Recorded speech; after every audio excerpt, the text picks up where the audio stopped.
Damanerds, we're back. Get it ready for it. Everyone always waits because, you know, me, MJ is always so late with getting shit out. Procrastinator. Could be my middle name, or like on my business card that could be like a subtitle within all the headlines. But here we are, episode 59 of Damanerds. I'm your host, MJ, one of the hosts. We got another host over in Canada right now. We'll be soon flying all around the world. Dama. Yes. What's up, nerds? It's so good to be back. It's been a minute since we've done some recordings, and we're back to record some more. So in the virtual studio, because we are international right now. We're all over the globe, connected by a wooden skill toy that we all love. Yes. Today's episode, jump right into it. Introduce the man, Christian Fraser, coming in from the blue corner. What's up, boys? Oh yeah, my blue room. It's just skin the vibe, right? Hello, nerds. That's Sapphire vibe. Oh yeah. Yes. It's marketing. I'm just doing advertising. Yeah. Right? Exactly. I see you. So, dude, thank you so much for being a part of this one. Of course, we have like a long, massive list of different people that we need to talk to, and we've been trying to like set it up so there's like a bit of a flow to it. But recently, we're just like, we gotta just ask and see who's available, whoever is available. And this is one that, like, you've been on the list for so long. I could have sworn we'd have already done one, you know? It's like, it feels so natural for you to be in here. Yeah, every conversation we have, you know, it's just like, you know, a little bit of reminiscing, just thinking about the before times, the long ago, you know? Yeah. And so that's what we're going to get into, everyone. The before, a lot of the roots, you know. There was this video that 365 Sling Shady just put up on Instagram. I knew this was going to come up. Yeah. Oh God, where so depressing. He was asking a lot of the young, not the young, but the newer entries, the freshmen into the kendama world, and asking them if they knew some of the OGs. And of course, the OGs. We're going to be crying. Saw like Grove did like a tombstone emoji, and you know, of course. But at the same time, I feel like I got work to do to help people who want to know that lore of kendama into it, to learn the roots, to know the roots. And hopefully there's a few more people who are tuning in who from that, you know, have a little bit of a spark to learn some of that stuff. Because at the same time, you don't necessarily have to if you really don't want to. But since it is not such a long time ago, and everyone is still relatively young, that we can recall these things and talk about them with the same passion as if it happened just yesterday. Yeah, and that's what Dominers is about. Yeah, there's still, it's weird because, so we're in the 16th year of Sander, but like a lot of this kendama history happened in the first, like, I don't know, 5 years. So in the span of like those 15 years, it's like a third. So a lot of other stuff's happened already since those times. So it's always like the question, like, when does it just not matter anymore? You know, like it always mattered, but at a certain point, people just like, whatever. Well, and imagine the stuff too that happened before Sander brought it to America, and like, you know, then it was like the JKA thing. JKA was around for 50 years already, right? Yeah. You know, like, who was the Colin Sander of that era? Yeah, exactly. In Japan, right? A good question. Maybe Fujiwara Issei would be my guess. The guy they named the WKO after. I don't know. Yeah. I mean, it would make sense, as well as, you know, just the difference in technology that has helped us continuously get closer and closer together. That would definitely play a big part, because who knows, back in the day, 100 years ago, when kendama was starting to pop off, it was just a kid's toy, and then maybe some adults took it into their hands and kept on playing, or as they were growing up from children to adults, as we see us doing, right? And still playing with it. But still, there wasn't a big way to connect with other people. I guess just through the JKA, the Japanese Kendama Association, you could hear about others. Maybe you could go to a competition if they had them. I'm not even sure exactly when they started those. As a whole, I think they had events. They had events back in the day, I'm pretty sure. I remember reading a thing. I want to say they had events in the 70s. Dude, you got to wonder, like, you know, if you think about like space and all that stuff, like there could have been a civilization like, I don't know, 10 million years ago that we didn't know about. What if like the JKA and all these kendama players in like 1905 were like doing tight, but it just wasn't documented. Maybe it was this whole generation that just already has disappeared. Yeah. Maybe that one picture we all know of that kid cracking his face with a bilboquet.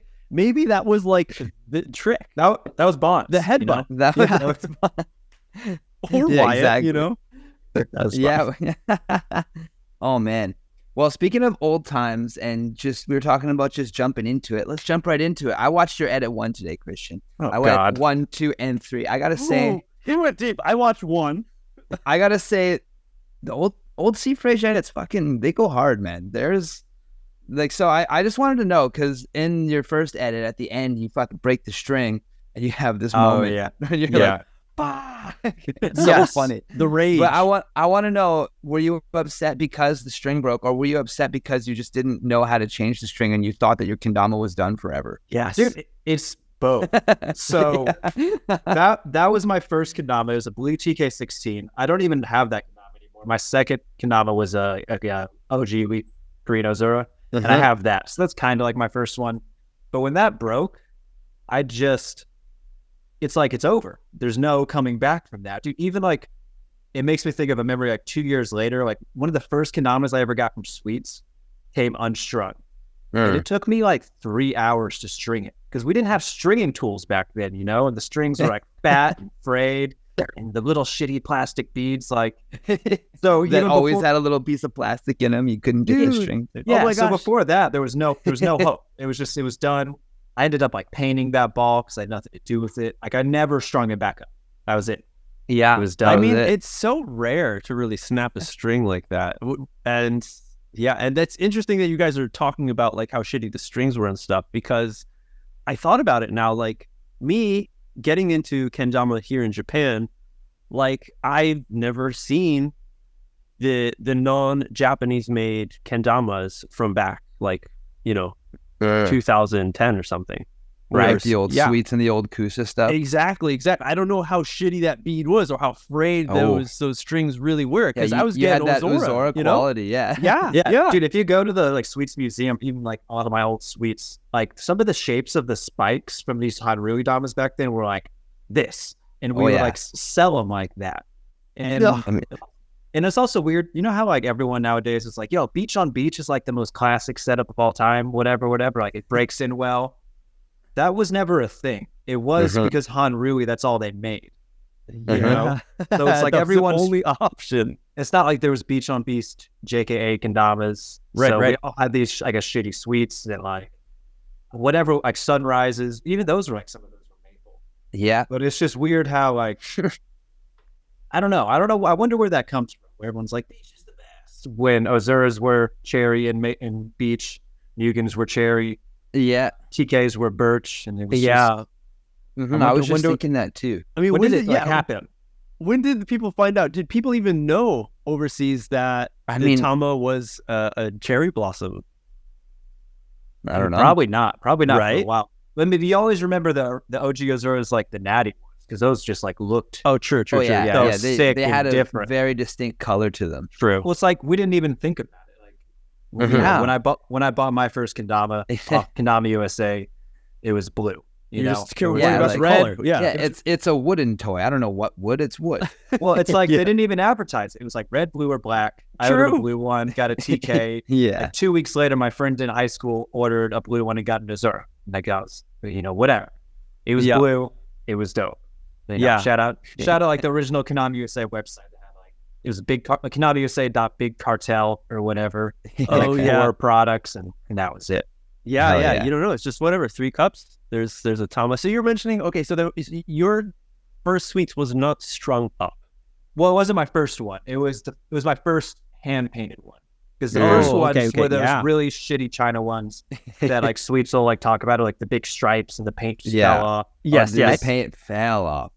Yeah. And then like 6 months after that or so, that's when they started painting up. And one of the first ones I got, like no stringing tool. I remember the Sweet showed me this like one of the first times I met him. You take the little things you used to tie like a bread, like the wire thing with the paper on them. Okay, twist tie. Yeah, twist tie. And he would burn off the plastic, and then use a little wire to bend it, and then use a stringing tool. like a druggie. It's just crazy that there was a time before stringing tools. Right. Yeah, I mean, I didn't know what to do. Such a huge fan of the string labs, how they would like dip them in glue, in the glue, super glue or something. So you had a nice big like hard piece of just string that was just stiff that you could really put through no problem. Man, for that reason, I have always, since day one, I've always burned the end of my string a little bit. You burn it just enough that it catches, and then like blow it out, and like while it's still like kind of like malleable, you can squeeze it and like twist it into a little point. And it's just like, yeah. And that's like, I've always done that since day one. I've never really used stringing tools. Ooh. I don't really like them. It takes me longer because I'm used to doing that. I find it better. I think strings nowadays even just like work better anyways. Like, I don't know when it changed. I mean, they just go right in. They probably started weaving them a little differently or something. Who knows? So that was what, 2008. We know about the origin. Band class. Joey Kapinski. Joey Kapinski and his brother. Damn it! And his brother Jay Kapinski.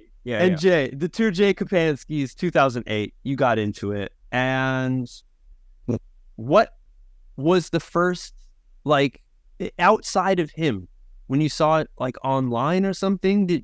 What was the extra push to be like, holy shit, there's other creatures like us out there? Yeah. So I mean, before there was a big push, the edits I remember watching, I think I watched like Matt Rice more before the Colin, like Matt Rice used to have these edits like in his San Francisco apartment with these like Chinese lanterns in the background. I remember that really distinctly. Then I remember the really classic Kendama Hong Kong edit, the black and white one, where they're like skateboarding and like everything's in super, super slow motion. Yes. We watched that one a million times. That edit's still cool. I think it's like Matt Bauer's favorite video. Something like that. Yeah, he was mentioning that. Yeah. Iconic. Yeah. That was the first time he was mentioning it, that he saw like, slow motion. Yeah. And then I think Bauer bought a camera like for that same reason after that, like the slow-mo one. But like jumping ahead, like summer of 2009, I kind of like just didn't play because I don't know. It was something you found, you're like, that's fun, and then kind of put it away. But kind of picked it up when school started again. And around that time is when the Kendama USA Pro Contest came out. The one that Turner Thornton won. And that you entered for. Yes. Yeah. I entered, Joey entered, Chaz Edwards entered. And there's a handful of other like kind of OG players that were in that. But I believe there were only 9 people that entered that whole contest. Which seems absurd. Like if you Google those entries back then, try to find them on YouTube, there aren't any other ones. And on the website, when they were all posted, there was like a grid of 9. It was me, Joey, Chaz, Turner, a guy named Bo, I believe, and I wish I could remember the other ones. But yeah, so once that happened, it was like, oh, we could actually like do something with this. And it wasn't like about like getting sponsored or whatever, it's just like realizing, okay, I have a goal right now, right? I think kendama to me has always been goal oriented. There's a trick, you want to land it, you got to do the necessary steps and work hard to get there. So, okay, let's like make these videos. And during that time, like I like landed like so many new tricks for me at the time that like really like I kind of saw in myself like, oh, you're like not bad at this thing and you might be able to like keep going and challenge yourself and get better. And that was kind of it. And then I didn't win, which is cool because Turner Thorne like obviously deserved that spot. Like couldn't have fit in any better. And then I just kind of just kept going. Like you always remembered the challenge, I guess, it's fun to just. Did it really cut you down when you weren't chosen? Or no? What was the mentality? Because the one thing about it, this is like digging up like the old emails. Like Jero didn't announce it for a long time after it was over because Kendama USA ran out of Azuris to sell because of the lead in the paint. Oh yeah, that tasty lead. Yeah, Jeremy, I think I'm speaking based on the emails he sent, like, whatever, 15 years ago, saying, hey, we didn't feel comfortable announcing a new pro when we didn't have kendamas to sell. So it took a while, but once they announced the winner and emailed everyone, the emails also said, like, we still want to, like, semi-sponsor you. So that's why if you watch my edit 3, 4, 5, and 6, I think. Like I have the Kendama USA title card in it, which is like a deep cut, you know, like I was semi-sponsored by like Jeremy, I guess. I got like 3 or 4 kendamas over the span of like a year, and they were like TK16s and stuff. And yeah, then I never really cared. Radically different. I was just listening to those numbers in a span of a year, 2 or 3 TKs. Radically different from now. Right. Oh yeah. I mean, it was just cool. I was like, oh, I get a free one. Yeah, great. Yeah. And then we just didn't really think about it, you know? It's like I was like 17. It's not like I even knew what I was doing. And I always look at these like young players like Johnny. Johnny went pro today. Johnny Kress.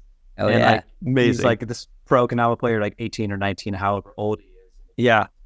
I couldn't have like perceived that sort of accomplishment or like fact in general at age 18, you know? So like being disappointed by Kendama USA was never a thing. You're just like, oh, okay. I'm just going to keep playing with this toy. It's fun. Yeah. And it was so minor, right? The toy itself, the culture itself was. Yeah, it wasn't a thing, you know? Yeah. It was just a toy. Yeah.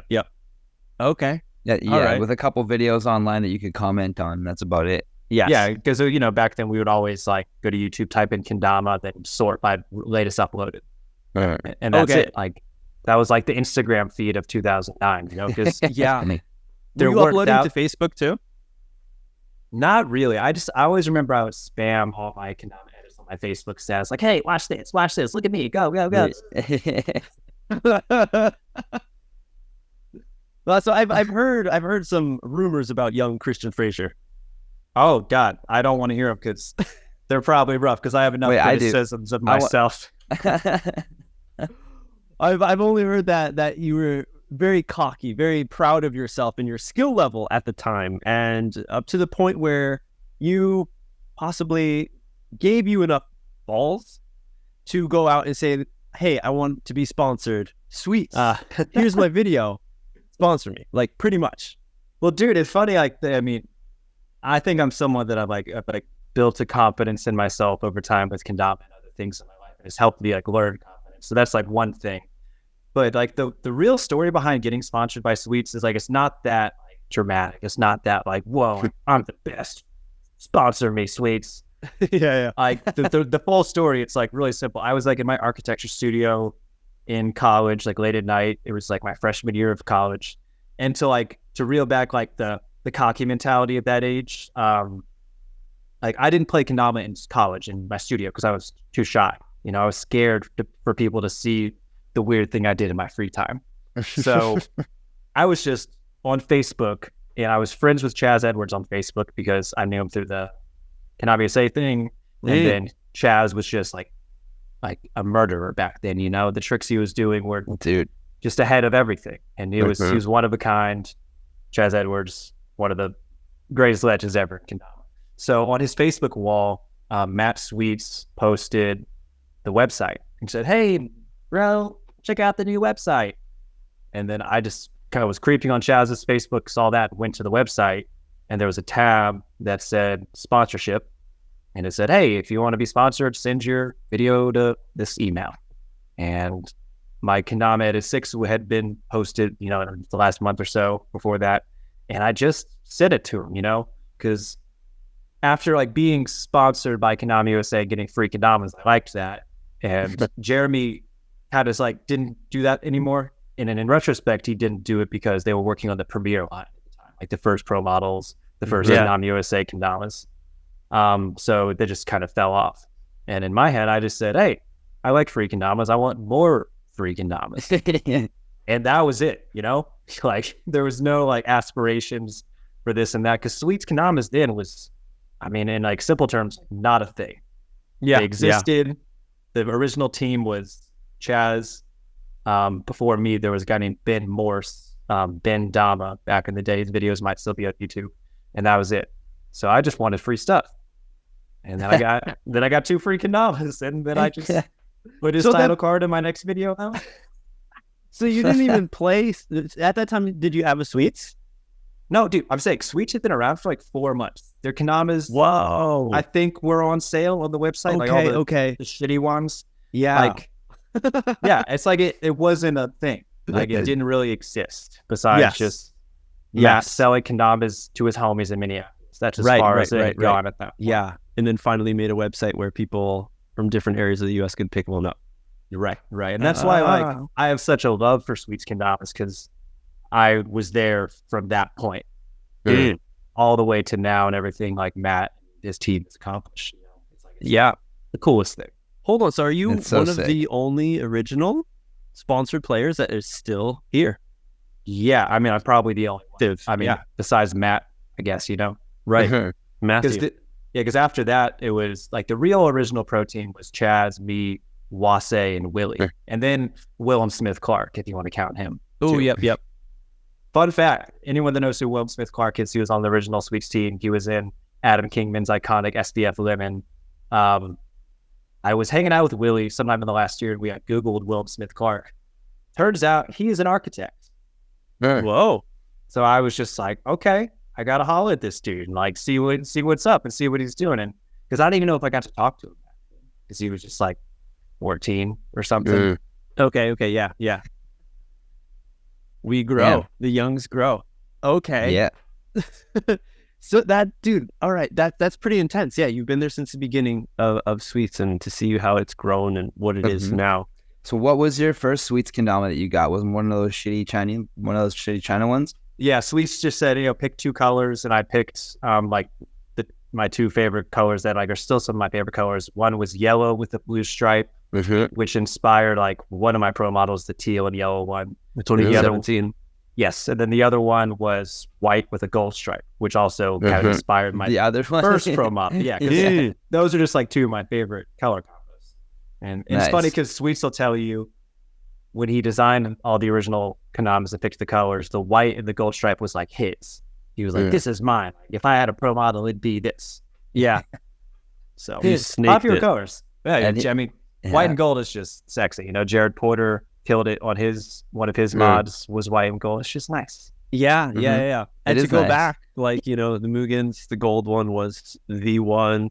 Yes. White, great for tracking. And they were the rare colors to see out there. Yeah, dude. The white Mugan is still my favorite kendama ever. Can't. Doesn't get any better. Yes.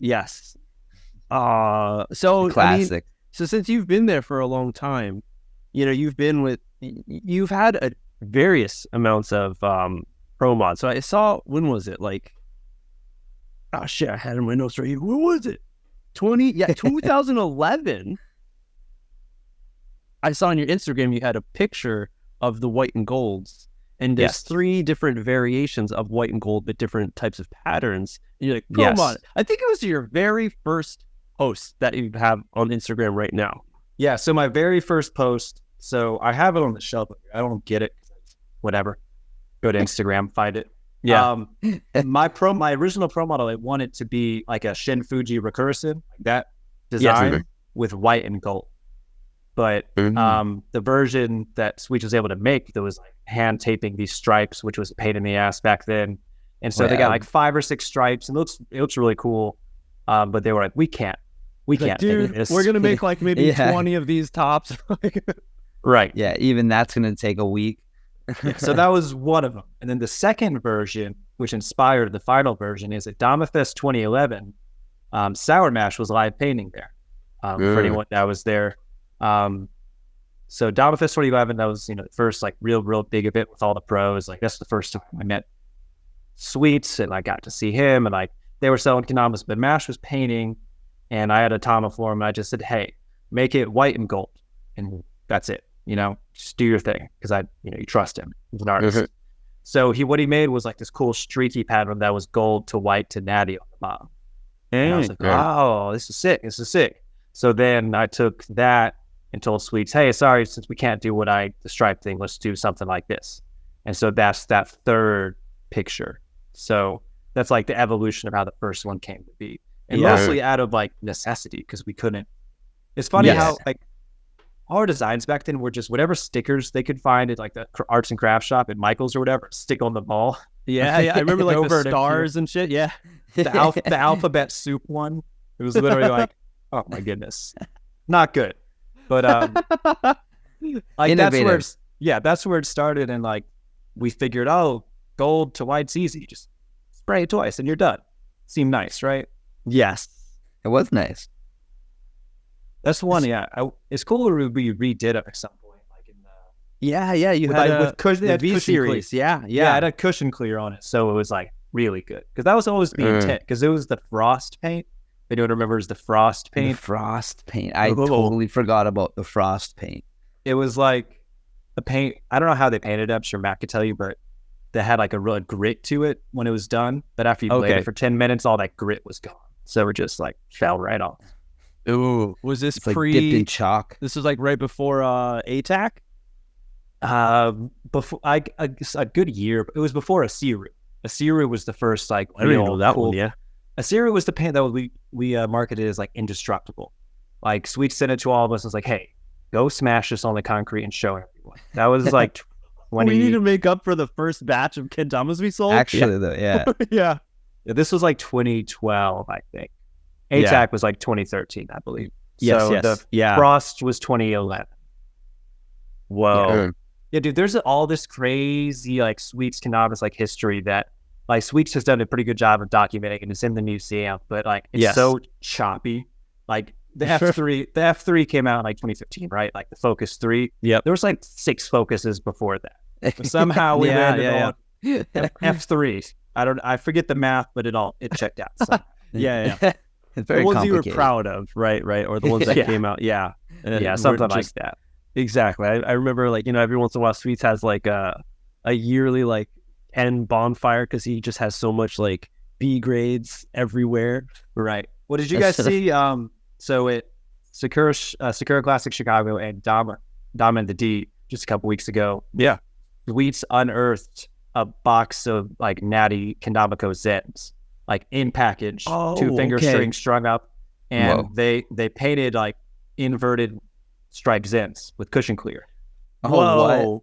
I did not see that. Yeah, I don't know if you have to like just go through Sweet's Instagram, like, and you'll find it somewhere. I don't know if they were on the website or anything. And but sold them at the events. Yeah, sold them in person. Everyone bought them. Like a couple kids were competing with them just for like shits and giggles, It was awesome. Sick. And it was crazy to see like the Zen box, It's like it never left. It was the whole package because they had leftover things from a collab that never happened like 8 years ago. Yeah. Whatever the deal was. But it was cool. Crazy like Mammoth series. Oh, yeah, the Mammoth. Forget. So you have to dig up that YouTube video. I forget why we. Yeah, they were mad. It was like a hunk of wood that was like petrified and like thousands of years old or some shit. Yeah. That's why it was called the Mammoth. It was actually like a crazy piece of wood. Gotcha. And that's why it sucked, is because it was just petrified wood. I don't think there was any like actual wood.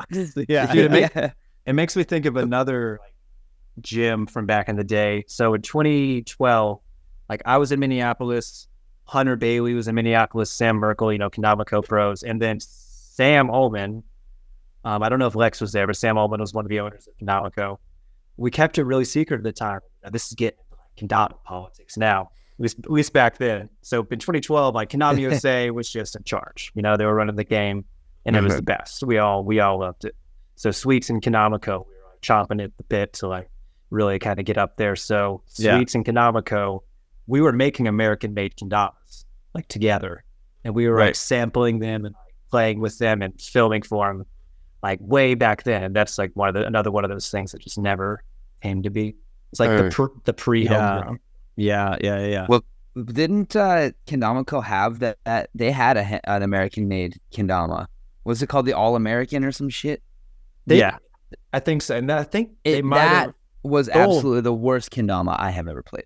Well, I think those were the kendamas I'm talking about. Like I think so. Yeah. The same ones. We just never finished the project, and like Kendamako just kind of went ahead and sold them. Mm-hmm. That sounds like about right. Quality control that like we can't. We Dude, it was. I remember it being so bad.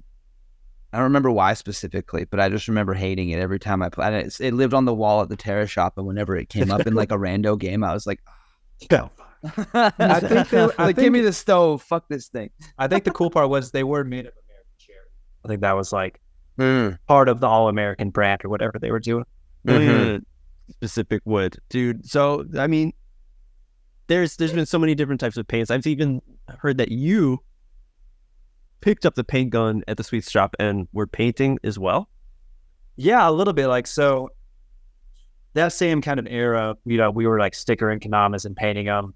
If you go way back in my Instagram, we literally just had tape, little like rolls of really thin tape, and would just tape off the coolest designs we could think of, run to the paint booth, spray one color, come back, do some more tape, spray another color, and just unravel it and see what it was. Like, that was it. So we were literally just like, it seems like we were so like cool and serious when we were doing it, but we were just like fucking around. Like, see what we could make. And like, I tried marbling a couple times, which like, do people know how marbles are made? Do people know that yet? Is it? I don't know. Is it FBI like for your eyes only kind of deal? No, I think Sweets like made a video a few years ago just describing it, because I think anyone who can paint can have a good idea, and you look at it, you kind of deconstruct. All right, well, there's this color there, and then you just get another one. It seems time consuming, and just adding dry brush. No, you got it all. You got it all wrong. That's the thing, because like, it's not hard to do, but it's hard to do well. In simple terms, you're spinning you put the Dama on a dowel and you spin it in a certain way with your hands. Okay. And that's about it. And so I would try to do that stuff. It's crazy hard. Like the early Sweets guys, like Scrappy Mike Roberts, one of the early guys in the shop, and even like Shane Kohlmeyer, who worked there recently, they were just like the masters at it. So they were just really good at lacrosse. Something like that. Yeah, it was a cool time, just like painting whatever we wanted, but also the paint always just fell off. I don't even know what kind of clear coats we had, if any. Okay. I was gonna say, was there one? Were you working on your way to get sticky, or you just wanted nice glossy finish? I think at that point it was just like to make the paint stay on the ball. Yeah, that was the goal. Yeah, like it was because anyone that would buy kendama would just complain it chips, and right. That was the only complaint, because like if it wasn't sticky enough, like no one knew what sticky enough was. Like, yes. Okay. You could do the trick or you couldn't do the trick. Right. We still didn't like sticky paint then. People didn't like, the whole mash paint thing was like, yeah, you did it on a mash Dama stick, dude. But like, I remember it doesn't really count. I remember when Kendama USA, like, they were the first ones to really like do the rubber paint. And like a lot of me and Matt Dakota were, what the fuck, man? Are these guys serious? We can't play with that. Straight rubber. Those things were amazing. Yeah, do you like the 2013 Pro Models, the Animal series ones? The Animal, yeah. Because all the Kusa dudes back then would like take those and put them on like Kiyakis or whatever. Totally. That was absolutely the play. Like that was my kendamas. first. That was my first Western, I guess, company kendama here in Japan that I picked up. I had to go to Spin Gear and pick one up. I was like, oh, that's awesome. They're here. It's fucking like drooling on the websites. Like, oh, they're gonna come in stock. Like, it looks like. Yep. I saw that they were coming over. I'm like, all right, just wait. I see they're on sale in the U.S. now, but they're coming. Yeah, and those kendamas were legendary because they were teased at the end of that Japan 2012 edit, which is like that's my favorite edit of all time. It'll never change, never be topped, and then they tease it at the end. It's like, what are those? Yeah. So we're talking about Damas, talking about paints and stuff.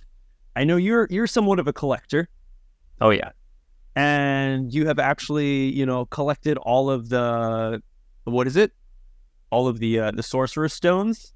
Yeah, I mean, the I have all 9 basic Mugen colors, and I have multiples of a couple of them. Ooh. I never got the purple or the Kotobuki or the Pokeball or whatever. Oh, yeah. My first, because I started getting Mugens through Nicholas Chopper. Chauffeur, yeah. Back in 2009. Mushroom Dama. Yes. For people who don't know, really quickly, a little extra lore. So a dude who has come to Japan a few times. I've personally never met him. Maybe we look a little similar. We got stash and shit, the pedo stash. But he was one who plenty of times Rod has talked about in past episodes, everyone. If you haven't listened back to those, the guy who always played Mugens was at the kendama events, and it was really rare to see other, anyone who you saw with the kendama back in the day was like, holy shit, you're down. Especially a Mugen. Amazing. And then, on top of it. And he has the whole kendama Genie for whatever summer edit 2010, where that's like my other favorite video where every trick is done on Mugen. Like that's I just remember how that one. That's just how he rolled, you know. So so this guy he was the universal like key holder. Mugen man. Mugen man. Yeah, because he said he had the foresight to buy it once they went out of production. He was just smart enough to be like, oh, I'm gonna get as many as I can. Right. These are like $25 or $30 or some shit. Yep. Yeah, so you got a bunch from him, and you just collected them. Where are they now? Are they like shelved in glass? I can turn my camera.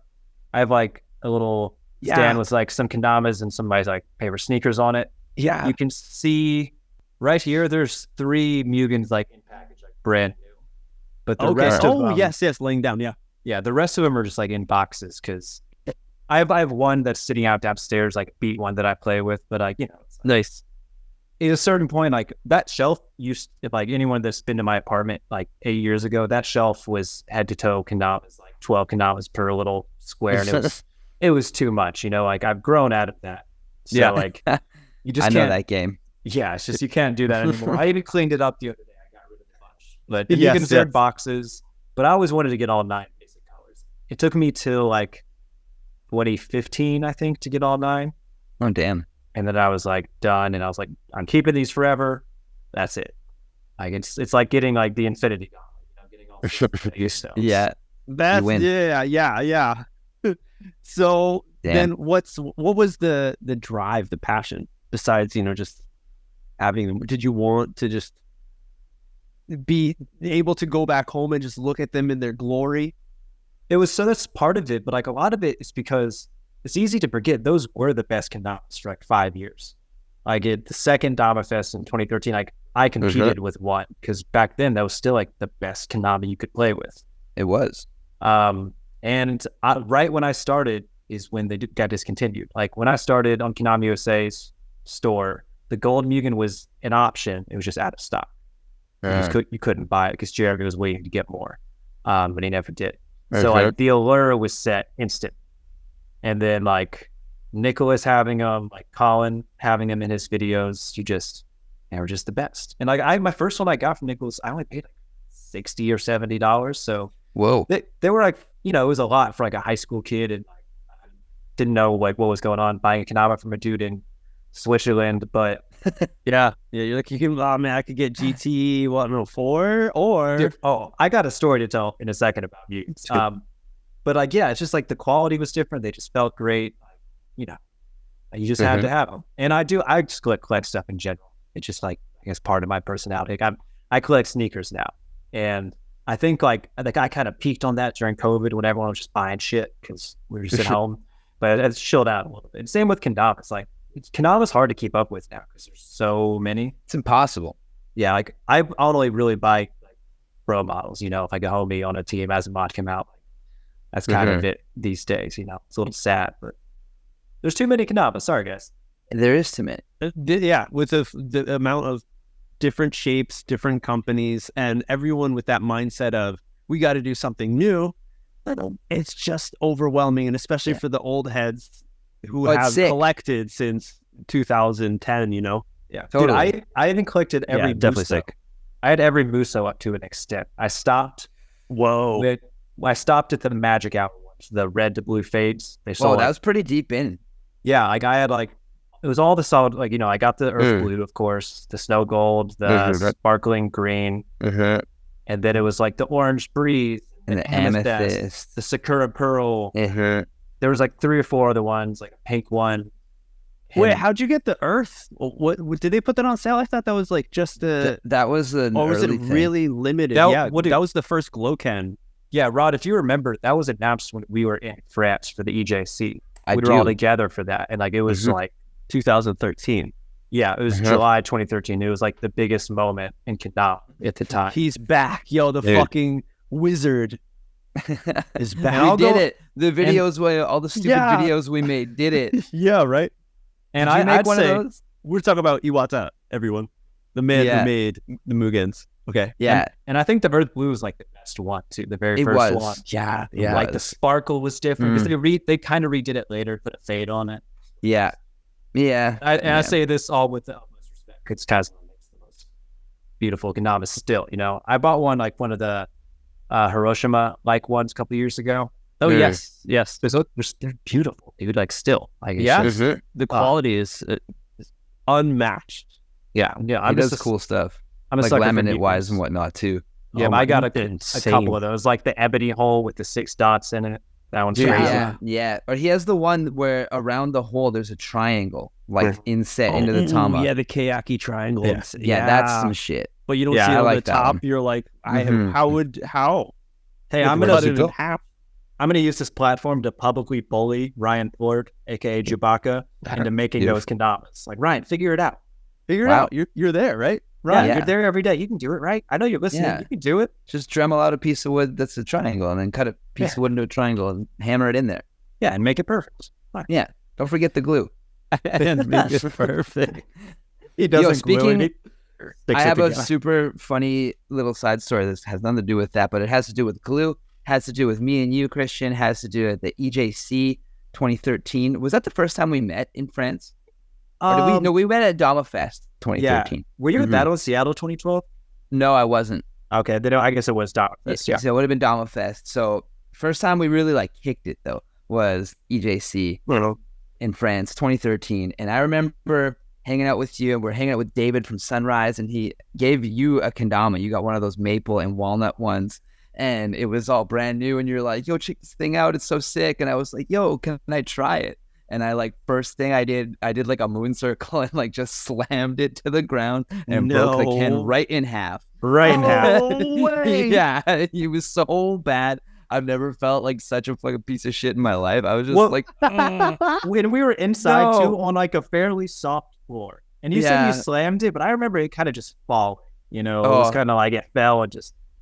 It sucked. It felt like a slam. It was a slam for me, bud. You know what? I think I've recovered since my broken water sunrise. You know? Oh, that's good. I mean, it felt like you did right after David replaced it right away. So I don't even remember that part. Yeah. Well, I mean, of course, David was the homie. He would fucking always hook us up with anything we needed. Yeah. Sunrise kendamas were actually really good back then. Yeah, they were legit. Yeah, like they some made of the them... first beach LBBs that we had as well. We got made at the Sunrise factory. Whoa. That's cool. That's really good. It's I don't know if this is public knowledge, whatever. David made some F3 Kens at some point. Like when F3s were out, there was a portion of them that were made at David's factory. I guess was it in the Czech Republic? Yeah, I believe so. Oh, okay. Yeah, and this just kind of got mixed in everything because we tried to work with him for a long time. Yeah. I remember those Sunrises having such crispy edges compared to all the other Damas at the time. Yeah, and that really stood out, as well as like the sling factor. Those things. Yeah. I had a yellow one in my original like 4 or 5 lineup, and I loved that. My brother still has that Dama, I think. I still have one of them because it's a yellow with a blue stripe, like my first Sweets that I had. Yeah, and I landed in my edit 10, right? Yeah, I did. Ken flip, like spike, you know. I watched that one today too. Hell yeah! And on that kendama, which I still kept because the kendama's sick, and it's like, 2-finger string too, you know. Yeah, but it's still like it holds up. That paint's like not that slick, you know. Those are nice kendamas. They were very nice kendamas until Rod drops them and they break. Yeah, don't let me play your Sunrises. Oh God! I mean, yeah. There's a lot that you and Rod share. You know, you got the EJC. You guys met each other. That was like a lot. My favorite kendama trip, like going to Europe with Sweets and stuff. I forgot who. Maybe like Kendama Europe on their YouTube channel. If you go back deep, they have like the freestyle. Oh, and the Dan Jam. The Don Jam. Yep. Yeah. And it's so hilarious seeing everyone awkwardly like, oh, Mike, you go? Okay, I'm going to go. And then it's almost like a cipher where you just go up, you do a single trick, and then you go on to the next person. You can actually get back in line. Yeah, and everybody's just in a fucking row. And it just goes. The funny part is it was called the Don Jam, and like the Void said, yeah, you can't compete unless you're Don wrecked. Yeah. And it was just like, okay, all right.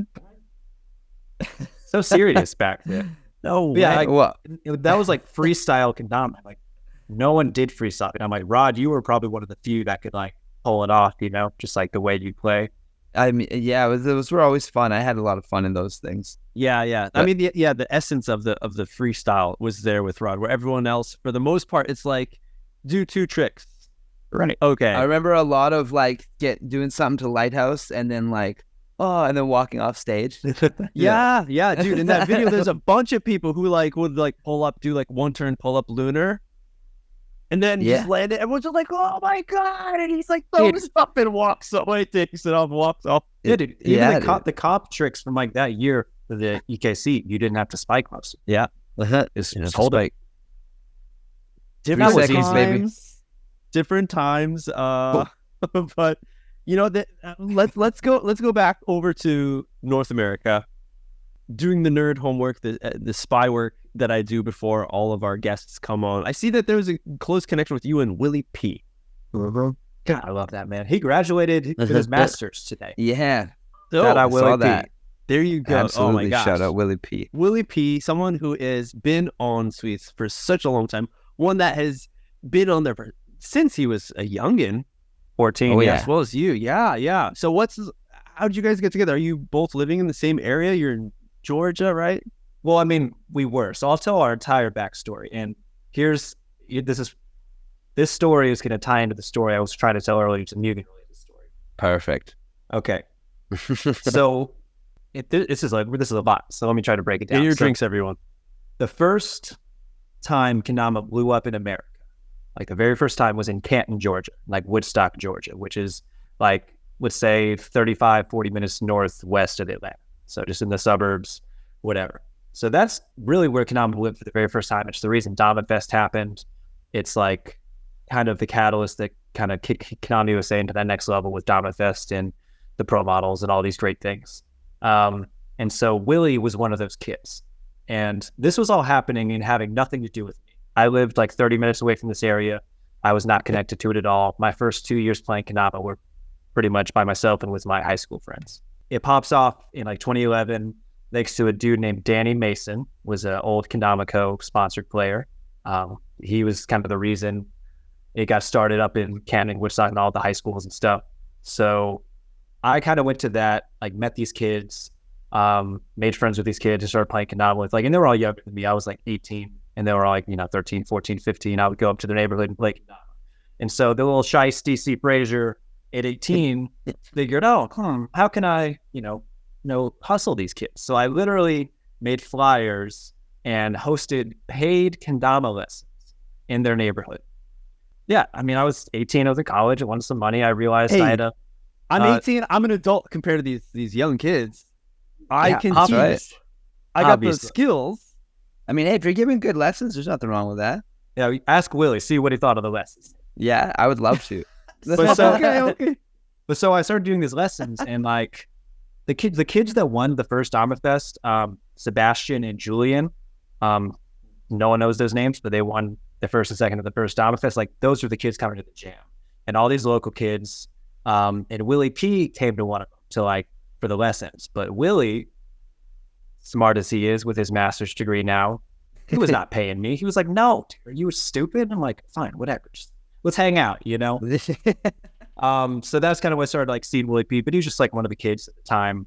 But then I hosted a kendama lesson at my house, like in my basement where I'd filmed all those old videos. And that's when Willie and I kind of like started talking a little bit more. And so I'm going to sidetrack here.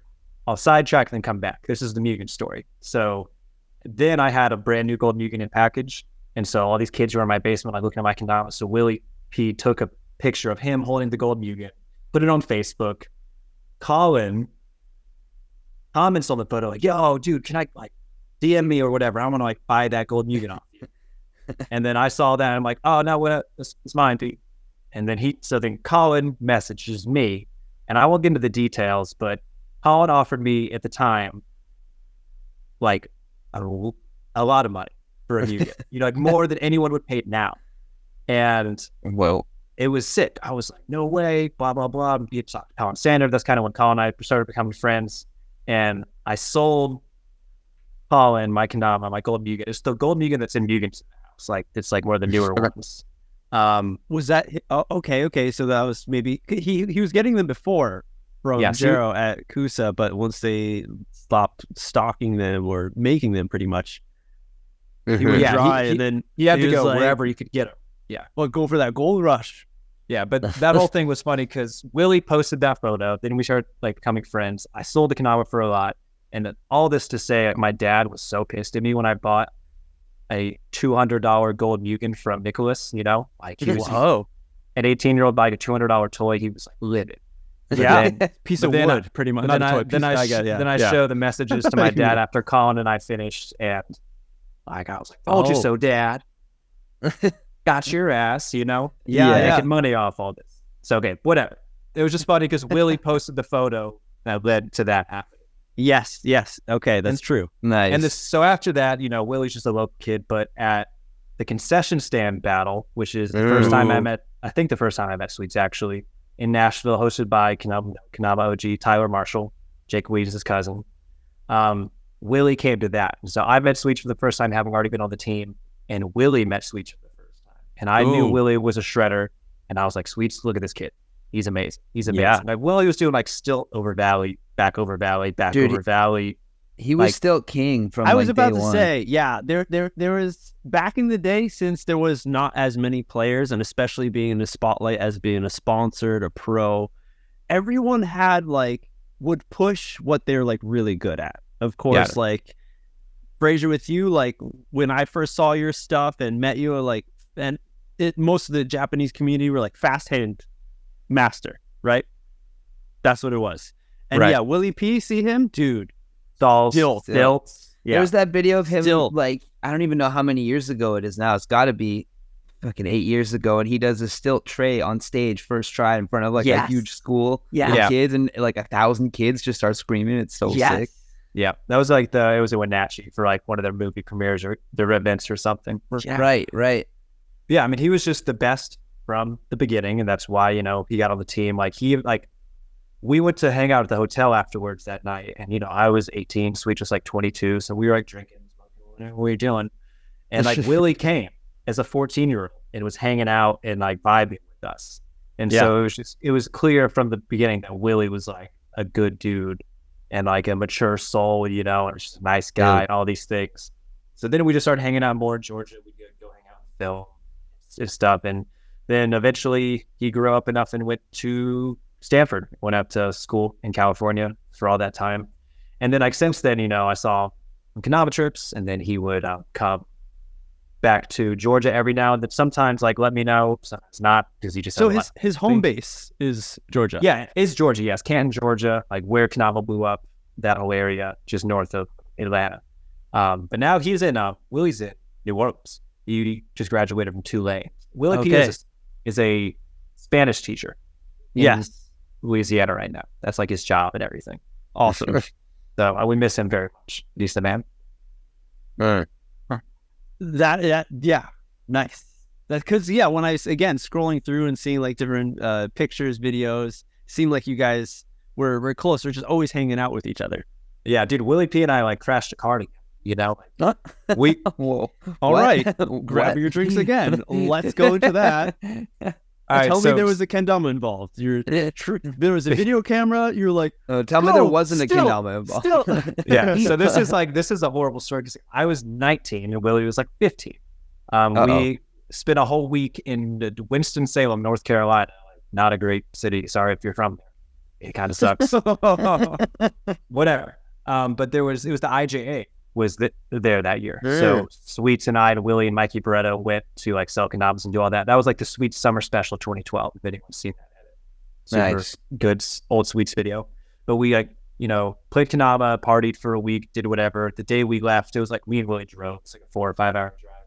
The day we drove, we filmed all day before we drove. And so driving back, Willie was asleep in the passenger seat of the car. I was driving and I was dozing off. I was getting tired. Then I blasted some music, rolled the windows down, couldn't stay awake. And eventually I was in the left lane on the highway. I fell asleep and veered off into the grass. My car started shaking. Then I slammed into the crash, the guardrail or whatever. Shit. And then Willie and I woke up. Wow. And you were all good? Good morning. Yeah. Was the car totaled? No, so it was my dad's car. Oh, thankfully, it was my dad's car. First $200 on a toy, then you crash the car coming from a toy thing. What the hell? Yeah, thankfully, dude, I still have my car from high school. Like, it's the car I drive still. So damn, that wasn't that, you know. But we just like tore up the whole side of the car. I was still drivable, so we got a hotel and slept. Okay, it wasn't a straight on slam. You kind of it was like rode the side. Yeah. Yeah. So it was like the best case scenario. Yeah, but it was scary because I was driving a 15-year-old, and like his dad like is an amazing guy, and we had like called him. Like calling my dad, I was like, "I'm sorry, bro, I'm okay." You know, my dad was obviously sad and like just worried, making sure I was safe. But like hurting little Willie P. How could someone else involved? Hurting little Willie. So yeah, like the universe would never allow it. Yeah, don't drive tired. That shit's mad dangerous. Actually, it is. It's yeah. So I remember dangerous. I've seen some sort of like a study where it is actually worse than drunk driving. Yeah, I feel that way. Like I have friends from architecture school that would stay up all night working for their final presentation, drive home in the morning to get ready for the presentation, crash. Someone crashed their car and someone crashed their motorcycle on the way home, and then still recovered, made it back in time to present their projects. Like it was gnarly. Not something you want to do. Get your sleep. Get that sleep. Pull over. You need sleep. Sleep if you're feeling tired, everyone. Yeah, safety first. Straight up. So we're talking about, going to old events and stuff and seeing what the old times were like. I noticed that you were around, of course, Battle Seattle. There was a filming. Ballard was there filming for Count Me In. Yeah, the first one. Where We one. Are. Probably the first one. Yeah. Oh wait, no. Where We Are had. Where We Are. Yeah. And then there's the clip of everyone hanging out on those stairs, those like big, not normal stairs, like where you can big sit down. Big step things, yeah. Yeah. And Willie P. Sweets is in there. Christian, were you in that shot?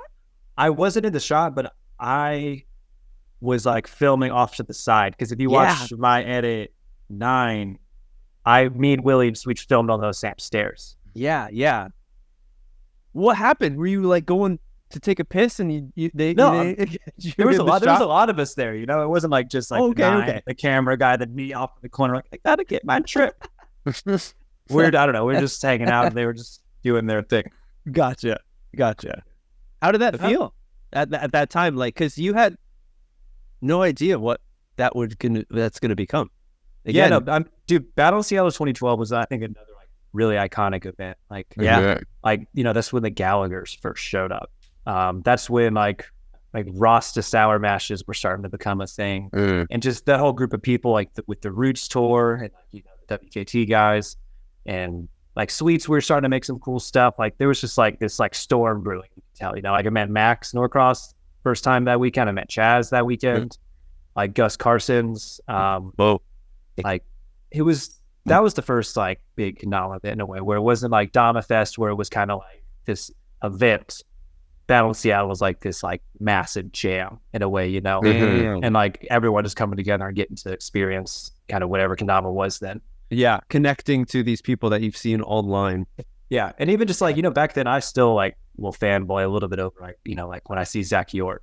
You just like you get a little warm and fuzzy inside. Yeah, just like like that feeling never dies from like that. Right.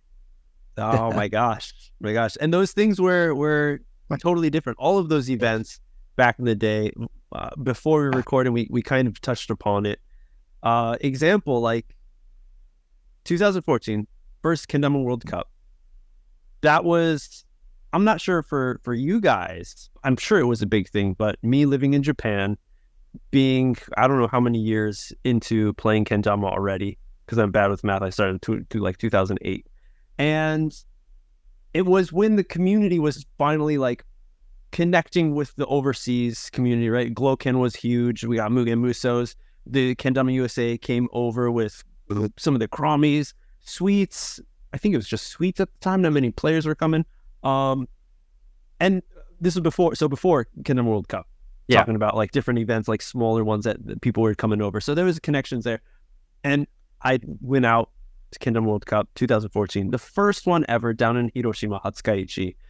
And that was the first time I met pretty much everyone, all of the players from overseas, from Europe, from different Asian countries, from North America as well.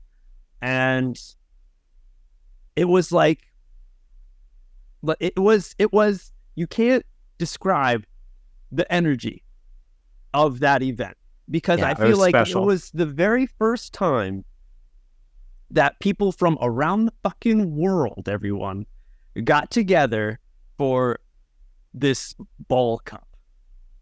And that's what, even though like all of the events right now, everyone's working their hardest, making amazing events for the community now, but it's so big, it's so grand, which is amazing.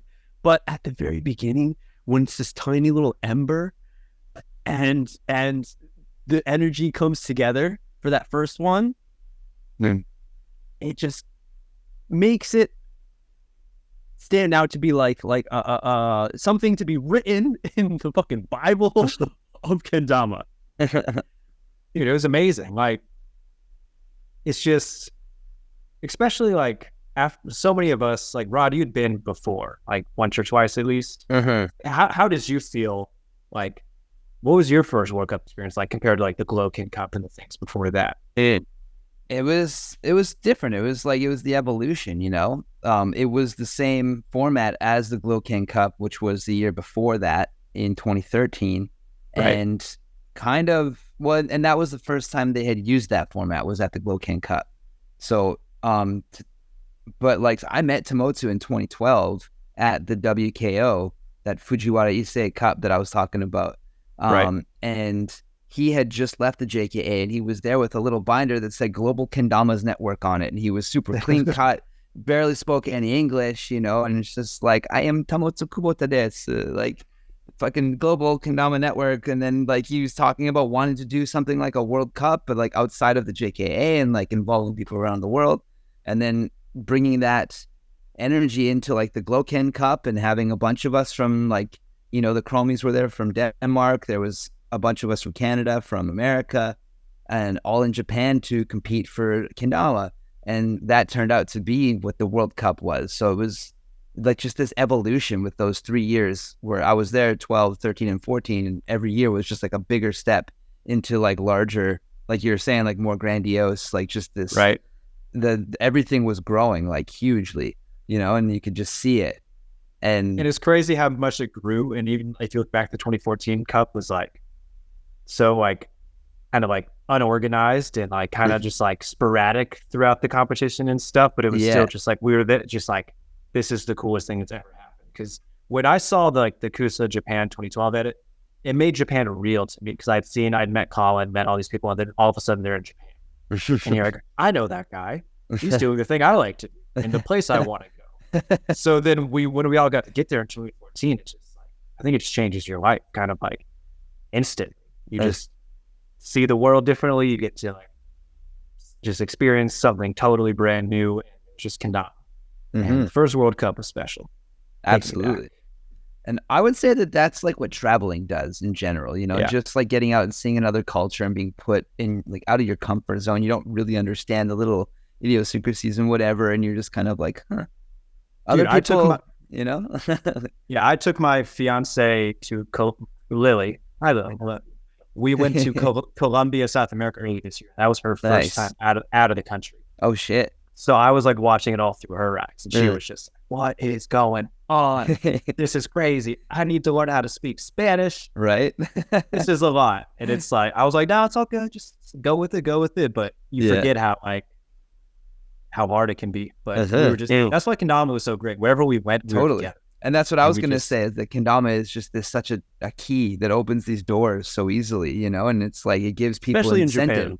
Yeah, especially in Japan. Especially in Japan. Like, it's embarrassing how many times I've been to Japan and still know like zero Japanese.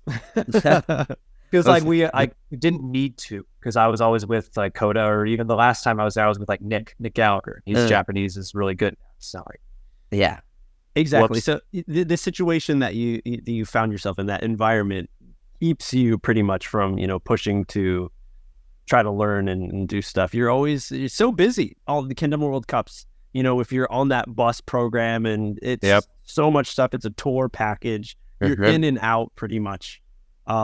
So I could see how that could happen. But it was amazing. So how did you feel flying first time to Japan? Not only to Japan, but Kendama World Cup. I mean, it felt unreal. Obviously, like I was 22. So I was still in college, but like it was obviously crazy. It was obviously new. Like my parents were like, "What the hell? This is amazing! Like, how are you doing all this?" But like, I guess in retrospect, when you think about it, like, because every year, like 2011, I went to like some state. 2012, battle in Seattle. That was like I'd never been to Seattle. It's across the country for me. 2013, I go to France and Amsterdam. So like the next year, it just felt like the necessary step in kendama. So it's kind of like, yeah, we have to go to Japan. We have to be there. We have to do this. And you go. And it's just like, boom, like manifest destiny. You made all your dreams come true. Yeah. And so it was just like, it just felt so good.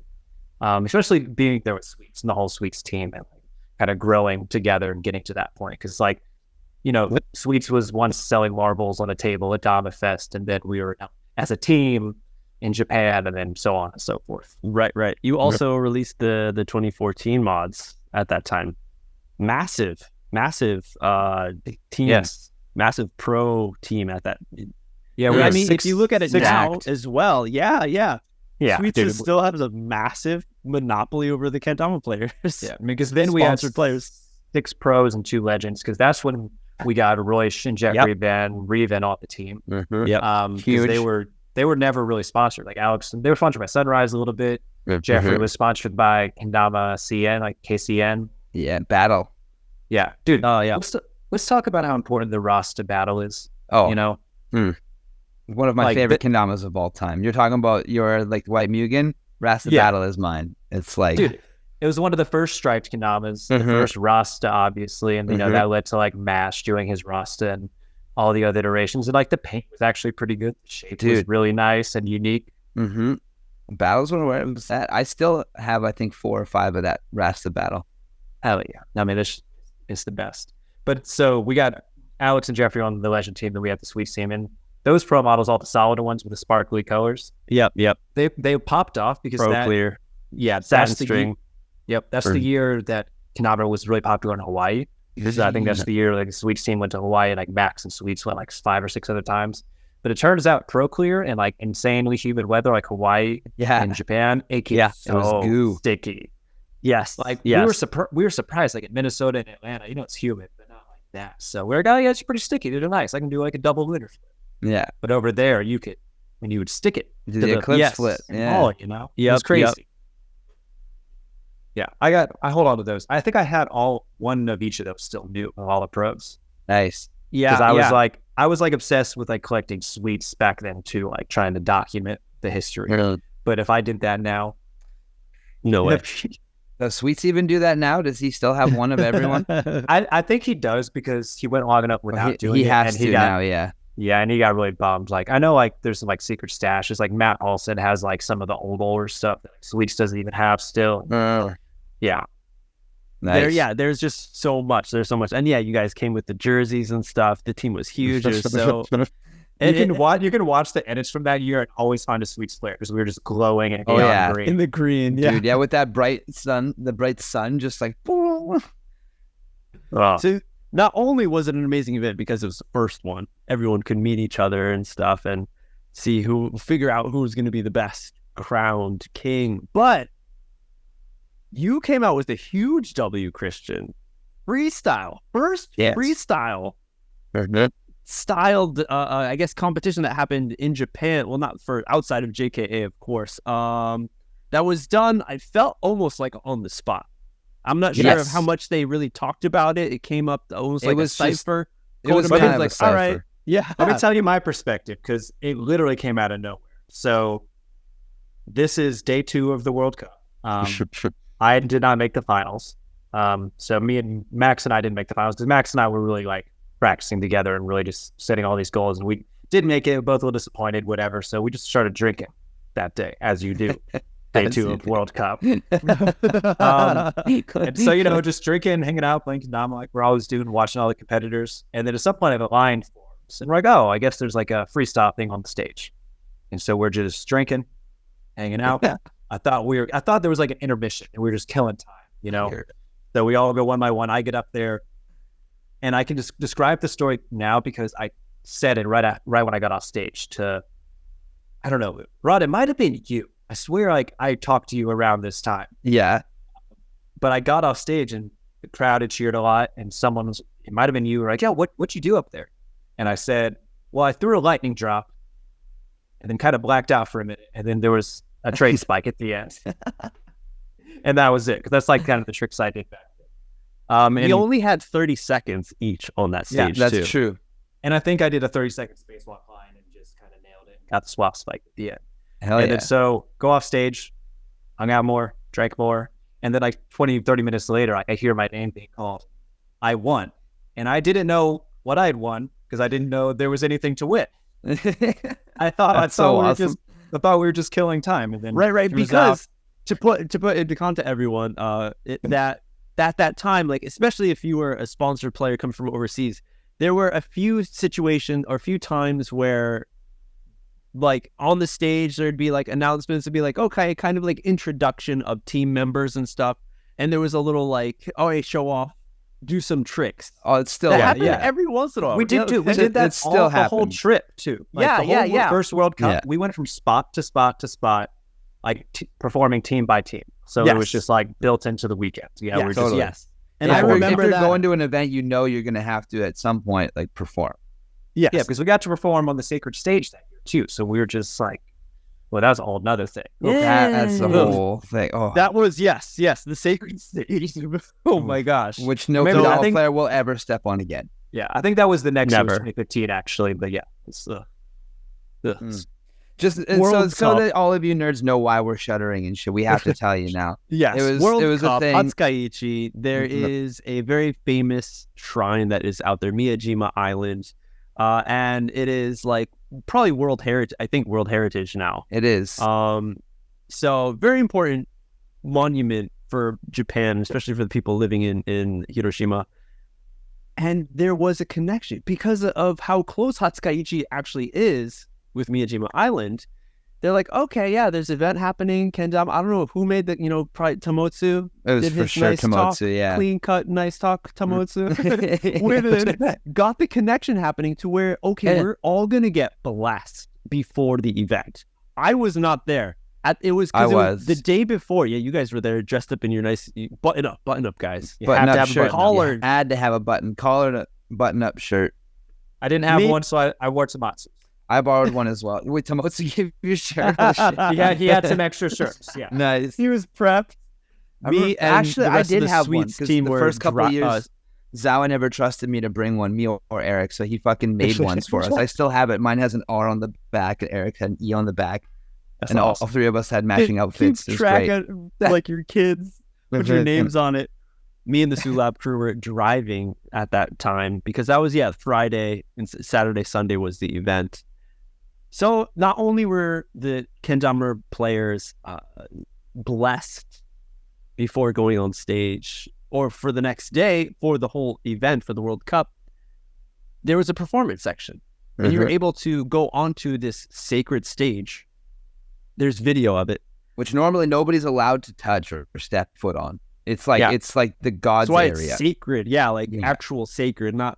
We're not talking like very special thing that we were even allowed near it. Never mind on it. Like it's very serious, Yeah, like and beforehand they had given us a talking to about how serious it was and how this was a big deal and that we had to be gentle and please no throwing tricks, no throwing tricks. We cannot drop no spacewalks. No spacewalks, and we cannot drop a kendama. At that time.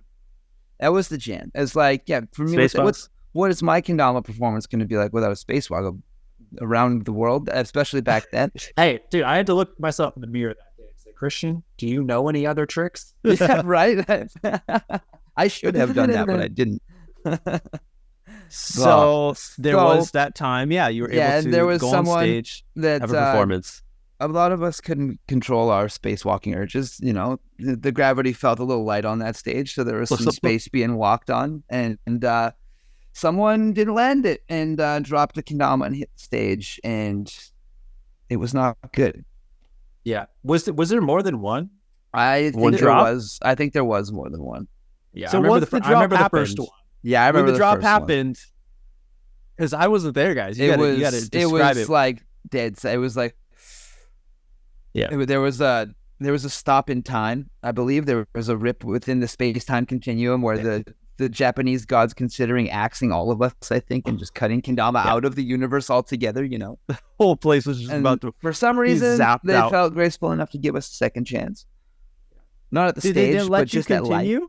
Yeah, every kendama team went up there. Konami USA went up there, Sweets went up there, Konamika went up there, Chrome went up there. Yep. I did do a spacewalk, but I landed. I think I did too. I think I did one moon circle. You cheeky bastards. I want to watch that video actually, because the Zuma Donkey performance was sick, and they were doing the swingy shit, but not like they were letting go of it. They had strings, right? Yes. They were doing like the helicopter pretty much. Yeah. And I remember the Dama.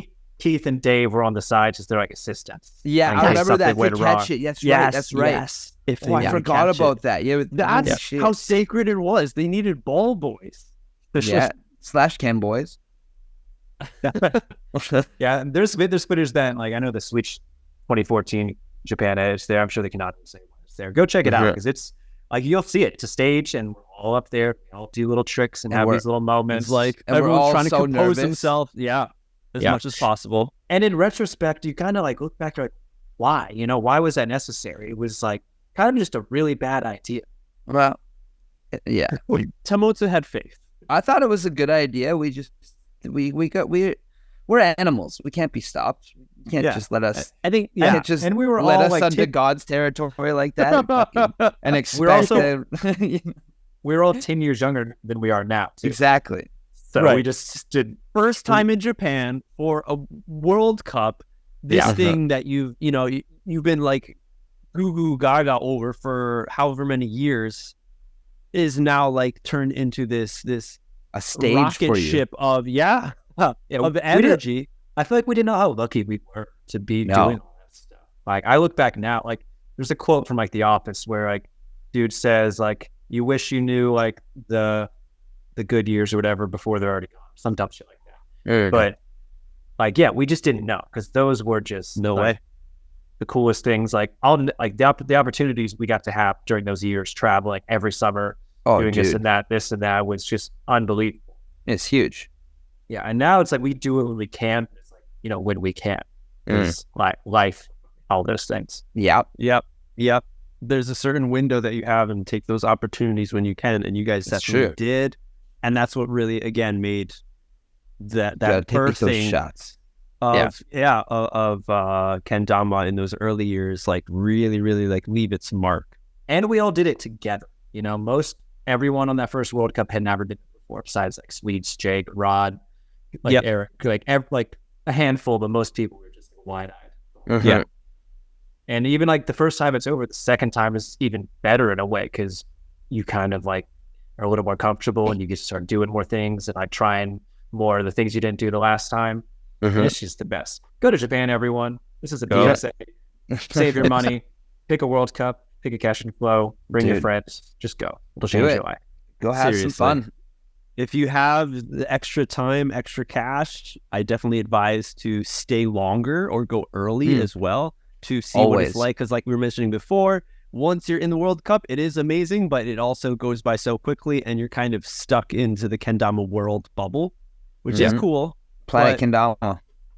Planet Japan is separate from Planet Kendama Japan as well.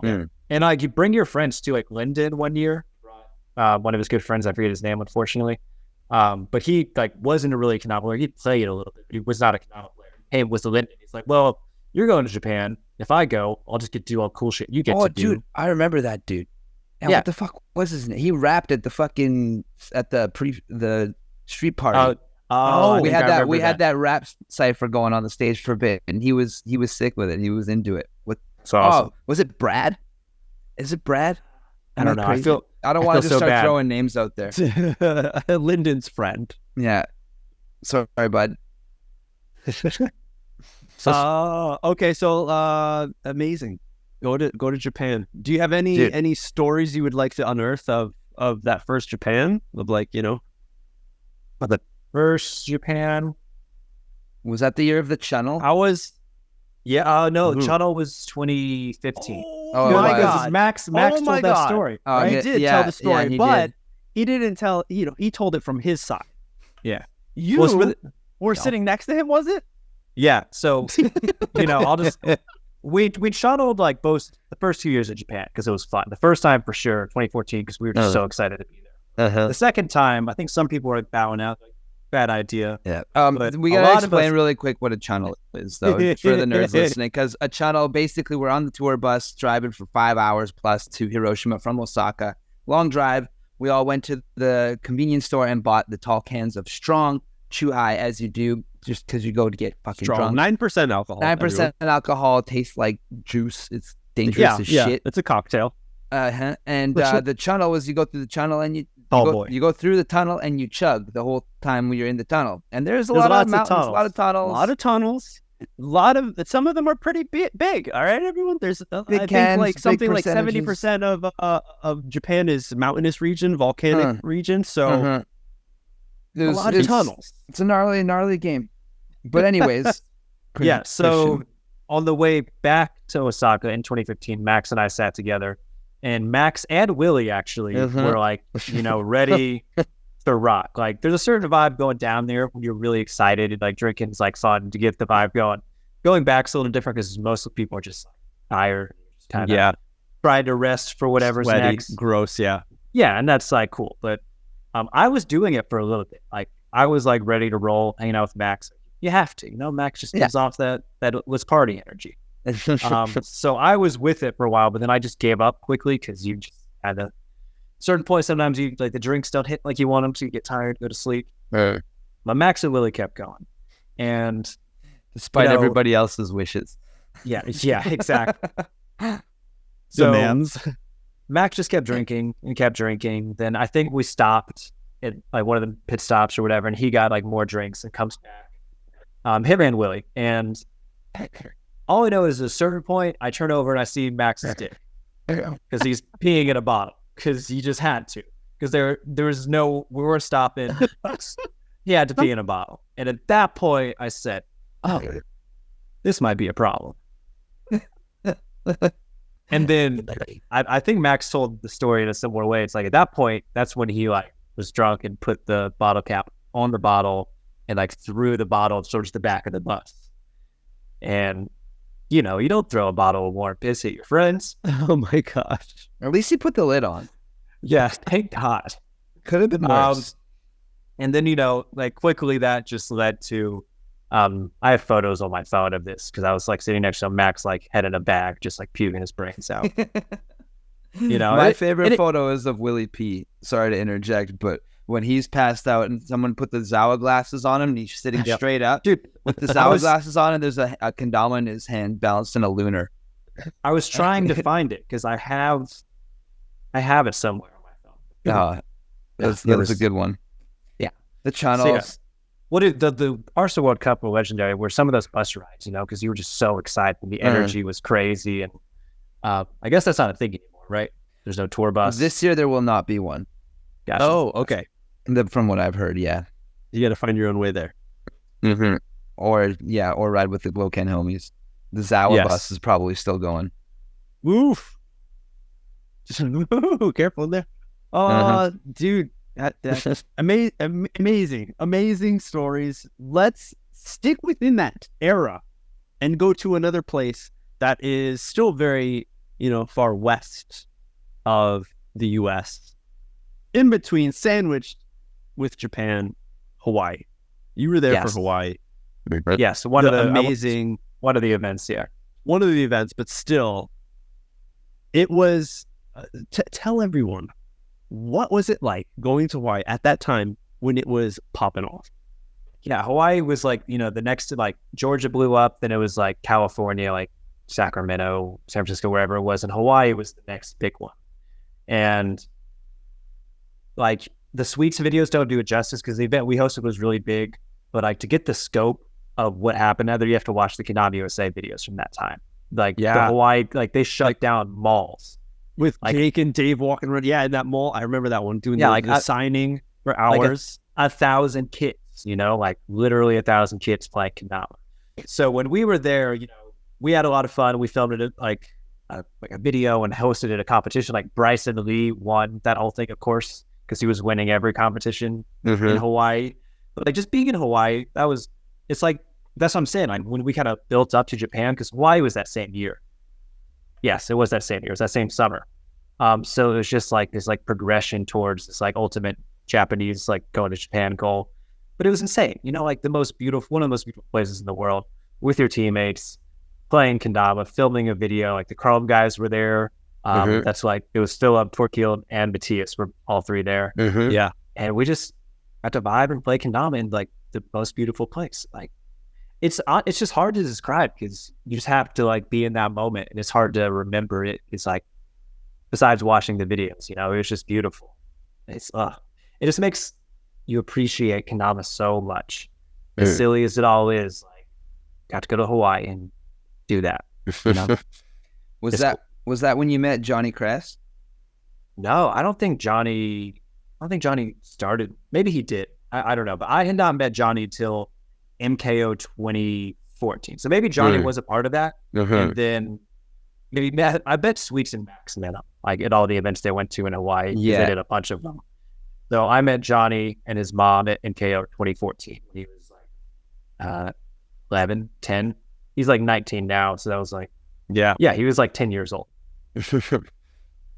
And I was a Sweets pro. Yeah. Everybody's pro mama, guys. Hell yeah. Johnny's, he's so good. He's so good. Speaking of people who are good at fast hands, holy. Yeah. Oh my God. Yeah. The stump planes and stuff. It's just, and I love how like you can watch Johnny's style like progress over all the years. Like from like the kid style to like kind of the teenager version to now is like his style is like kind of been perfected in a way. It's not it's like jagged anymore. It's like smooth and fast and just like gets to the point. Yeah, really, really so quickly. fast. God, that's what happens living with Zach Gallagher. They're just doing push-ups and playing kendama. It all seems to be producing results. Yeah. Zach's like doing like fitness programs now. He's just jacked. Oh, I love those guys. I miss them so much. Yeah, I love them. I just love my teammates, man. Sweets Kendertianment just makes me so happy. Yeah. How can you not? They're all beautiful. It's a massive team. And again, it's really cool to see like all of those people who have been in it for such a long time and still in it. And to see them grow. Like Johnny's like a really great example. That's what I was gonna say. Johnny's awesome. Like under the radar of the public, like a part of the Sweets team. Yes. For a long time. And I forgot when it was. I think it was like a KWC like after party or something when people were in Tokyo. And the Gallaghers were like, I don't know, there was some like, I forgot where the hell it was, but it was like, yay, like Sweets, like cheers, like a Sweets team kind of thing, like vibe. And people were like, well, what about Johnny? And then like one of the Gallaghers was like, but he was a fucking part of it too, and then like Sweets is just like, well, okay, like yeah, and it's really cool to see him like just be a part of it, be so serious, and how he's just didn't stop. Yeah, and that's where you see lead him to being pro. That's what's cool about just any kendama team. I mean, Sweets especially, because we have like had people come be a part of the team and grow and like do whatever they're gonna do, like myself included. I've grown up on Sweets Kendamas. I've been with Sweets Kendamas for 13 years. Like I'm a different guy than I was then than I am now. All like kind of thanks to Matt and everyone else at Sweets Kendamas, but doing just kind of following Matt's dream. And that's what's cool about we just like sponsored new players, all the 5 you guys we sponsored. Yeah. Like they have that opportunity too. And like kendama is just so cool where you really have the opportunity to you can embrace it as much as you want, as much or as little. Like people like us, we're obviously embraced it as much as we can and trying to make the most out of it. It's so cool to watch people just grow and change and mature and like create great things and do all these amazing things because of kendama. Like all of us included, we're doing this. We all just used to drink beer and play kendama again. Yeah. It's grown. It's wild. Yeah, the growth is something that's just, it's undeniable, and just to watch it, like you're saying, look back at the old stuff and compare it to the current stuff is like we're talking about with the World Cup and all that, man. And we're watching all like this. Kendama players were just like Kendama players. We'd hang out at events, but now we're all like friends, and we're going to each other's weddings and watching our babies be born. Yeah. So my wedding is in like 4 months. To my lovely fiance, again. Oh, damn. But like on our invite spreadsheet list, I have my family in one column, my friends in another column, then like a kendama friends column of like all the kendama players invited to my wedding, because it's like gotten to that level where we are family, you know. I guess I'm wearing this not on purpose. But yeah, it's truthful. Absolutely, kendama is family. So not only does kendama like really help everyone grow into their different, hand-eye coordination, overcoming difficulties, keep the grind going, but there's also a lot of growth personal. There's a lot of growth technical as well. We're looking at kendamas and the shapes. Christian, you made the legend mod, which was, if I'm incorrect, a boost. Yeah, it was the boost. Which became the boost.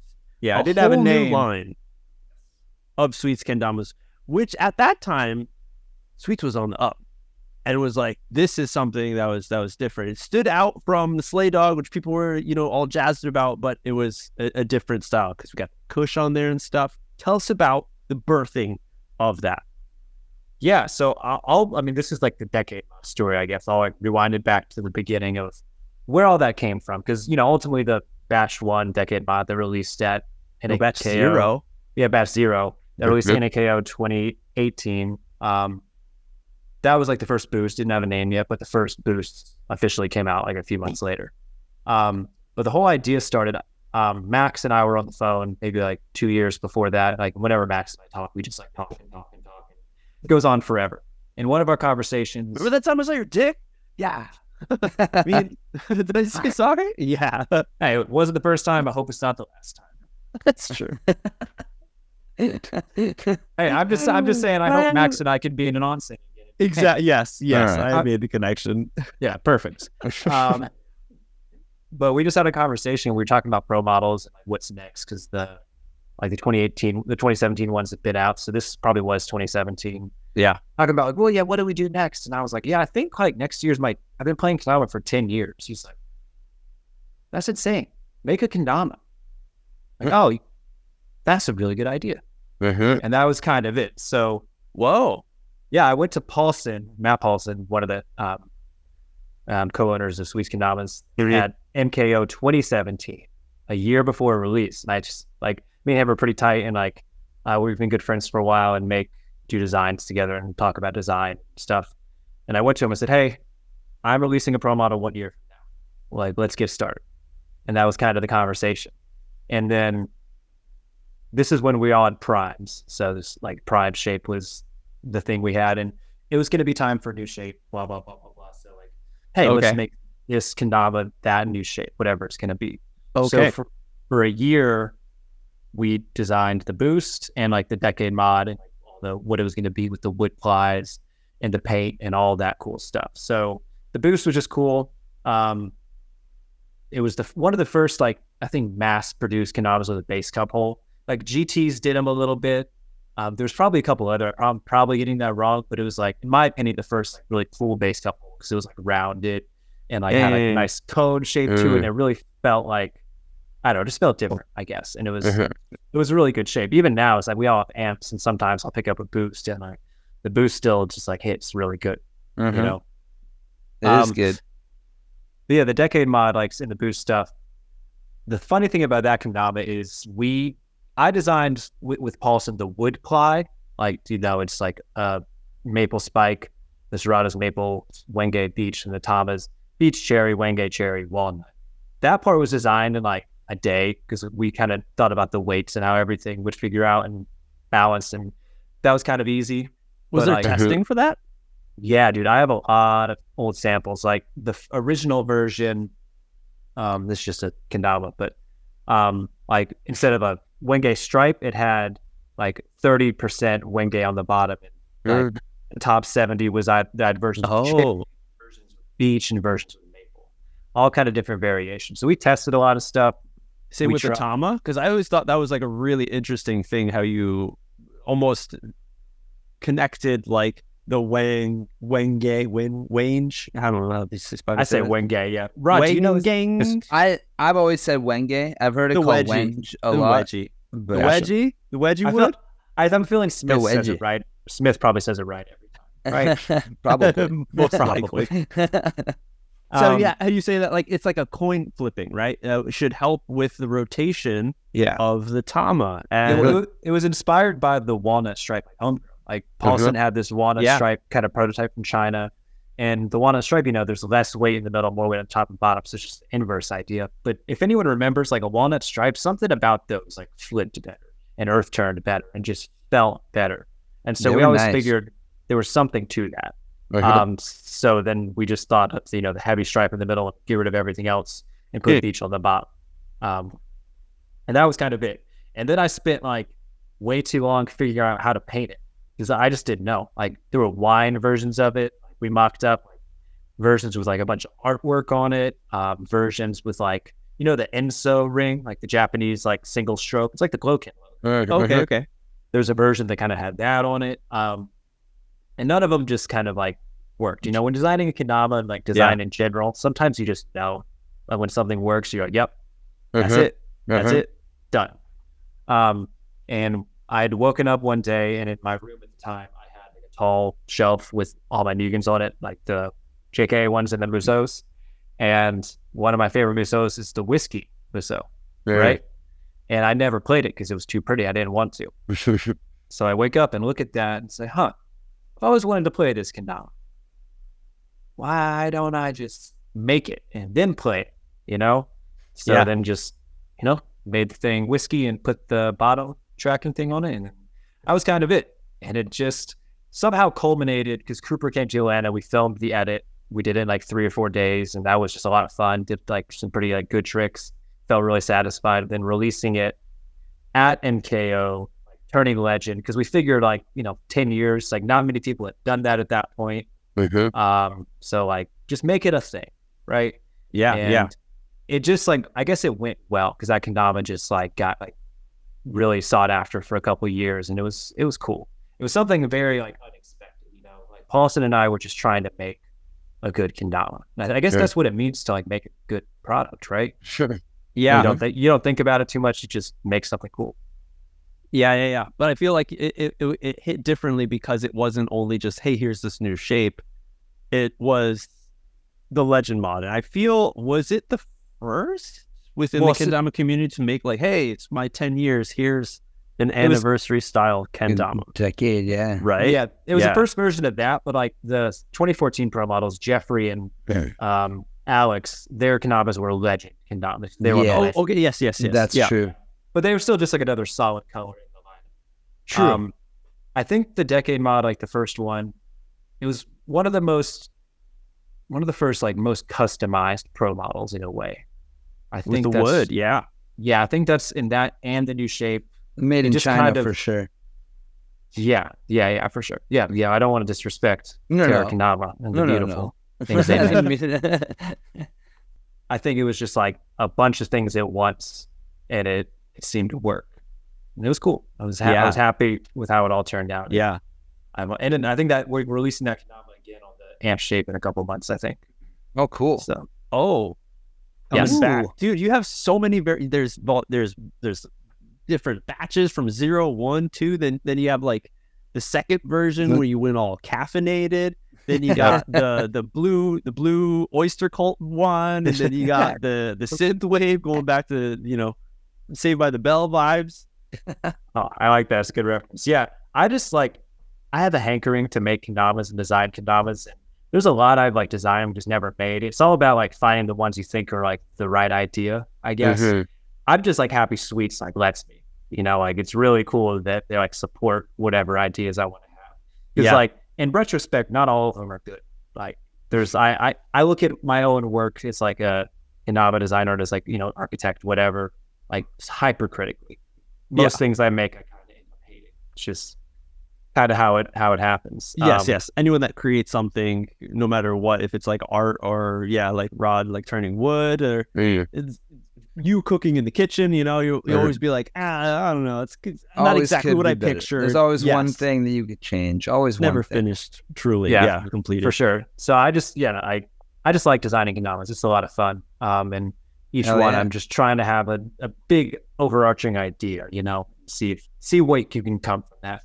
And I'm still gonna. I got more coming. I'm still gonna make some. Hopefully, sooner than later. Yeah. Hell yeah. So how many like mods? That. It's pretty ridiculous because I feel like you probably have the most variations of mods. Yeah, I mean, like official, like not counting different paints or like different from shapes. 2011. Yeah, there's the white. They're all like mostly up here. There's the white to gold to natty. There's the 2014 burgundy like sparkly one. Yep. And there's the 2017 teal and yellow ones. Yep. Batch 1, the whiskey one. There's batch 2, the coffee one. There's batch 1 sapphire, and batch 1 synthwave. So that's 7. Yes. Yeah. It's a lot. It is a lot. Thanks to Sweets for letting me make them, and thanks to anyone that buys and supports, because it's just fun, man. Like I've learned to love that side of kendama, like designing them and making them, working with the team and Matt Paulson and Matt Maroka at Sweets to like just come up with cool things and see what new stuff we can try. And that's what's really cool about all these new kendama companies, because like they just go all in. They're making whatever they want to make. They have no like disposition, is that the right word, or they're not scared to like change anything, because we took like so long to kind of like unravel what a kendama was and like make the cups bigger and make the string longer, and because we were so JKA minded for so long. All these new companies just don't give a shit, so they're doing whatever they want. It's awesome. And you just get to see the craziest stuff, and it's cool to see what all you can do on a kendama. It's like in terms of what Hanrui does, and even just handmade stuff. But the Hanrui stuff, it's fun because it's like a process, the way they make their things. And it's cool to learn that process and see how you can like manipulate it and make cooler and cooler stuff. Yeah. And they've grown as well with their quality and what they're absolutely able to do and not do. But I think there's a lot of just consideration, like when you have been playing JKA damas and it's turned into the kendamas that we play now, we still like we think about the roots. And that's when we're like, all right, well, it can't be like this because we have to change it here. What would the audience think about? How is the community going to react to where we're saying, the people who are new in it bring something fresh, and they don't really have the past knowledge of what it was like. So they're like, all right, let's do this. It's going to be amazing and new. And then some OG's like, oh, actually, Yumu did that back in the day. Yeah, dude, Yumu did so much. Dude, like, the kendamas they made were absolutely crazy. They were sick too. It's just like there were so little of them. They were hard to get. They were sometimes too out there for the time. Yeah, so I guess they just never stuck. But now, like every kendama this Yumu made has been made in one way, shape, or form. Like the new debate, I think right now, is like for a while it was long. Make sure your string was short enough. Make sure your paint was slick enough. Whatever. Now it's like we're talking about double big cups these days. I think that's the new debate, because like I don't know like a lot about skateboarding, but skateboards used to not be symmetrical, right? Right. There was a front and there was a tail. There was a conscious change to do that, I'm sure, to make tricks easier, whatever, and to enhance the sport. Yeah. Blah blah blah. Yeah. So like this is like open to discussion right now in this chat. What do you guys think? Like, if you make a double big cup, is that still a kendama? Yeah. I mean, that kind of loses an aspect of it, does it not? Because it is a 3-cup thing, like small cup lunar, like things like that kind of disappear. You would lose that. Yeah. I completely agree. I hope it never shifts to that, but like, who knows? I think it's just like as a player too. I think it would make tricks like harder, because you wouldn't be able to differentiate the 2 cups when you're like, so you can't figure out which side the string is coming out on. So if you're trying to keep your Ken and Tama separate while you're juggling or something like that, like, I don't know, that's something that I've noticed with like learning that, because I've been getting into more of the new gen stuff lately, trying to learn some new tricks, and I noticed that even just the engraving on the big cup of my pro model helps me, so I can keep it straight every time, so I can see it more clearly. So if that was to disappear and both cups look the exact same, I feel like that would be a problem for me. Someone who doesn't always flip it like perfect, where sometimes it spins and I can't tell which one it is until the last moment, right? Right. But I guess what if, I mean, I'm playing devil's advocate because I think kendamas always should have 3 size cups. Like, what if one day it's like they were just differentiated like graphically or with an engraved, Yeah, and that maybe would be enough. Then you can. But then you can't call tell. it small cup. It'd be cup 1, cup 2, like. It would exactly no. So then it wouldn't matter. Yeah. But I wonder, are there parallels in skateboarding with that, where the trick definition started to change or anything? Is like front and back. Well, I mean, yeah. There's the nollie when you're going your regular stance or whatever stance you're comfortable with, and you're popping from the nose, or if you're going fakie, which means you're riding backwards, but you're doing the same motion where you're popping the direction. But that's not like going. Changed. That's not changed by the shape of the board, though, right? That there's momentum to it and things. Like it's not. It's not. It doesn't change it the same way. But there is a change in, like, I don't know if it really makes a difference, but the change in the angle of the nose. You know, maybe at the very beginning they just, here's a tail, just replicate that in the front. But now you see more noses are a little taller. Yeah, I think they used to make them a little bit bigger with more pop to make nollies and like stuff a little easier, right? Yeah. So there could be, but like, again, I think it's such a small thing where the only thing holding us back, I feel, is pretty much just seeing how it was, and then being like, okay, well, you can't call this around the world because you're actually just doing 2 cups because 3 of them are the same size. But then you would just have to bring up the conversation of, like, then why are we playing all these big cup kendamas? Then just why isn't the original? Yeah. Well, why is the hole so fucking big? Why is the string so long? What the hell are you doing? Why is there sticky paint? It's to have fun. That's what it goes down. If this is a kendama for what your purpose is. Is it for a competition? You have to follow these regulations, these rules, or can you just have fun with it? Like this is a kendama. Yeah, totally. There's 1, here's 2, here's 3. All right, there you go. You even got 4 right there. Okay, to be extra weird, but is it fun? Finger pan. Is there right? Cups, string, here's the ken. Like, I feel like that's what you need for a kendama. And that's another parallel with skateboarding as well, where in skateboarding you see the division of people who take it from like an Olympic sport where there's scores being given and all this. And then other people who aren't even about that, and they just want to go out to the street and throw the board at a curb and jump on it when it flips over, shit like that.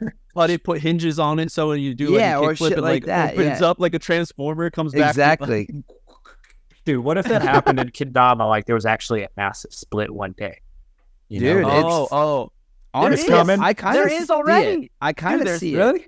A little bit. It's not the same way yet because, like you're saying, it's like, we're not where skateboarding is, but I do believe that there is a bit of that. Not that like the two can't coexist because in our world, like you don't need a spot like you do skateboarding, right? With kendama, you just do it at home. You do it wherever. So to have an event to gather at is a special thing because we're all going there to gather, and like the competition is the excuse to do that, right? That's like how we get the sponsors behind it. That's how we get like exposures to make it an official thing and to put it up on this pedestal. But the real core of it, like the heart of it, is that fucking underground, just like sitting there with your homies, drinking a beer and having a freestyle cipher outside the back or whatever, like just That's what kendama is really about, in my eyes, at least. It's the what is it called? The water. The one that Albert does. That event where it's not like really competition. Why am I spacing? It's not hydro. It's the Vettersborg or the Vettersborg. It's an event. Super Stoker. I knew it was something with water. Super Soaker, Super Stoker. Yeah. And it's just a place to like go and hang out. And there's not really a competition. They do have a competition though. There is a competition. It's just not like set in stone. The way he told me about it was that it's like when we all kind of feel like it's time, we have the competition. Yes. That's it. I like that. Where the rest of us is like, the competition is there, which is good because that's when media gets involved and more eyes can get on it rather than just be like this underground thing. But the core people who love it are there. The comp is an excuse totally to meet up. We need the Super Stokers. We need the fucking those kind of things. But so that's what I see. To go back, like Christian, you're saying, like if there is divide, I would definitely say there's like a divide of people who enter comps to for like open comps, who enter freestyle comps, who just don't do any kind of comp and just hang out with homies. Well, here's another debate. I guess we talk about a lot at Sweets because so NAKO is online this year. Yeah. So the assumption is next year it'll be in person. So the question is, it's like, what kind of NAKO is it? Is it like the ones we've thrown in the past, or is it like entirely different? And like, what does that mean for these players that love to compete and the players that just kind of want to hang out? Like, what is the perfect kendama event? Because we haven't mastered it yet. Like kendama events have gotten bigger and better every single year, and it's absolutely incredible. Like the level of production, quality, and coordination that's involved to make all these amazing events. But like, what is the right way to do an event to please everyone? Because like, it sounds silly now, but you spend a lot of time just like standing around like playing kendama, which is the best. Yeah. But how do you like make it 24/7? There's never going to be a great way to make everyone happy. I'm sure. Just like you were an architect, there's never the perfect place, like, or most efficient route for like fire escape, like in this building, like, right. We get everyone out as fast as possible. It's like, well, we got this little staircase, or we can make like this massive thing, like elevator. Hey, well, the good news is we do that part of our job. We do like drawings that say how people get out of the building. Yeah. It's like a math and stuff you have to do to figure it out. So I'm saying, like, everyone's safe. That's right. Yes, but with events like, and I think not just kendama, but any kind of gathering event that you go to, if it's music or some like, what's the word for it? Festival, like a convention. Because like NAKO could be like more like a festival. It could be totally like a convention. I know a couple of the Sweets guys that I've talked to. I believe it was Cody specifically talking about that, having it be more like a convention style. Yeah, for sure. Which I always thought would be like pretty cool in a way, where it's more of like how the juggling festivals kind of approach it, where it's like, we're all just in this place for a few days and there's things happening within that, but the main event is just being in this place. Right, exactly. And like, it's not as much about the competition, but also the competition is so important to like the younger players, because competing is like, it's the best you can do as a young kendama player. It just teaches you so much about yourself and your kendama play, and just like love and like healthy competition, things like that. That's like, I love George Marshall did a Battle of the Board Reddit for like the Sweets team a year or two ago, and he did like a hypercut of like hugging throughout the weekend, because every kendama event, you like have a competition, you have a match, it always starts and ends in a hug. Oh yeah. Is that where the friendship hug trick was birthed? Yeah, no, that Ben Harold came up with a friendship hug for that reason. Yeah, you show up at an event and see all your friends for the first time in a few months and hug everyone. You're just banging kendamas and doing it on stage too. So you just do it. You got to learn it. Perfect. I think this could be this is a good one that could like possibly spark other people to get involved in creating a different style of event, not competition, because we see, Sweets is overwhelmed with a lot of stuff, and we've just relied on the company to create the NAKO. And since it's been how it last year turning into a convention style as well, having these events, these extra rooms and stuff where you could do these different activities, I thought was workshops so dope. And stuff. Made me want to be like, I wanted to go so bad, but because it's like so much more than an event, and like that's where personally I would thrive. The event is cool to watch. Maybe I'd enter, but I would probably just sit on the sides and just hang out, because most of the time when I go to comp, I'm rarely playing kendama. I like, I don't know. Did I even bring it? I don't know. and I feel like if other people get stoked on this kind of idea of, hey, let's make a convention where the secondary thing is the comp, because I feel like maybe that was the major draw for people to go to an event, to place to get something, right? And then Sweets was like, okay, we're doing that. Hey, why don't we add this extra thing? Cool. But I feel like, just like anime conventions when I was growing up, there was fucking nothing. Now you go to like Jacob Javits Center in New York City, and it's like this massive thing. Everyone's going cosplaying stuff. when I was getting into it, I had to go to a sci-fi convention because they had an area of just like anime and manga. You know? Yeah. But they were doing it, which gave a source for people who were into it to go to. So I would just hope, you know, there's a lot of these other smaller groups, you know, holding competitions and stuff, trying it out. Some are working, some are not working so well, but to add a different flavor, to be like, hey, here's like a kendama workshop.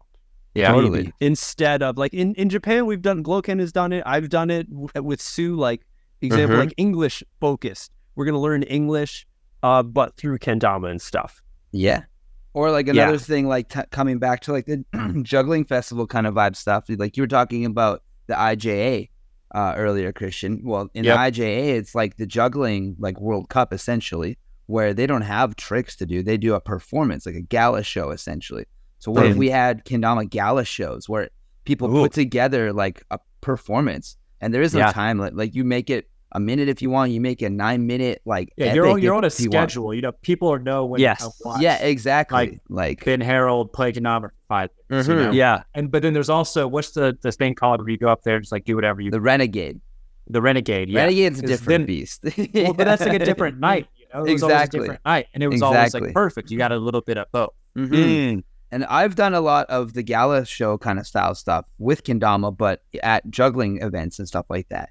And it's very interesting to see like how it's like perceived by people who are like outside of kendama, but still seeing kendama in their format, you know? And I've always thought that that's a cool way to approach it. And I think there's a lot of people who would have a lot of cool stuff to bring to the table in that sort of an atmosphere. Right. And so what do you think about that in regards to NAKO? It's like the biggest kendama event in North America. What should that mean? Yeah. And I know Cody, I don't know if he's going to listen to this, but like that's what Cody Riz thinks about every single day because he's like in charge of that. And they work so hard to do all that stuff. So I know whatever happens next, it'll be cool. Even the online one, I'm sure it's going to be like another level of, oh, for sure. However they're going to do it, it's going to be cool. Yeah. Free advertisement for that. Grab your friends, go to someone's crib that weekend, NAKO house, your local community. Yeah. It's going to be a lot of fun. I think people are going to really enjoy like doing it that way, and in like a non-COVID way too. You know, we like don't got to think about that stuff because it's not happening because of COVID, just whatever reasons, and it's just have fun with your friends for a weekend and compete and hang out and play kendama. Yeah, Mm-hmm. Do what you would do at the event, just at home. Exactly. It's like introvert's best situation. Yeah, totally. Get to know the people you're comfortable with, you know, your homies and stuff, and still take part to, you know, push yourself and get that nervousness of being on the spotlight for a comp. Yeah, as an introvert, am I the only one that's already nostalgic about like 2020 when we didn't have to go anywhere?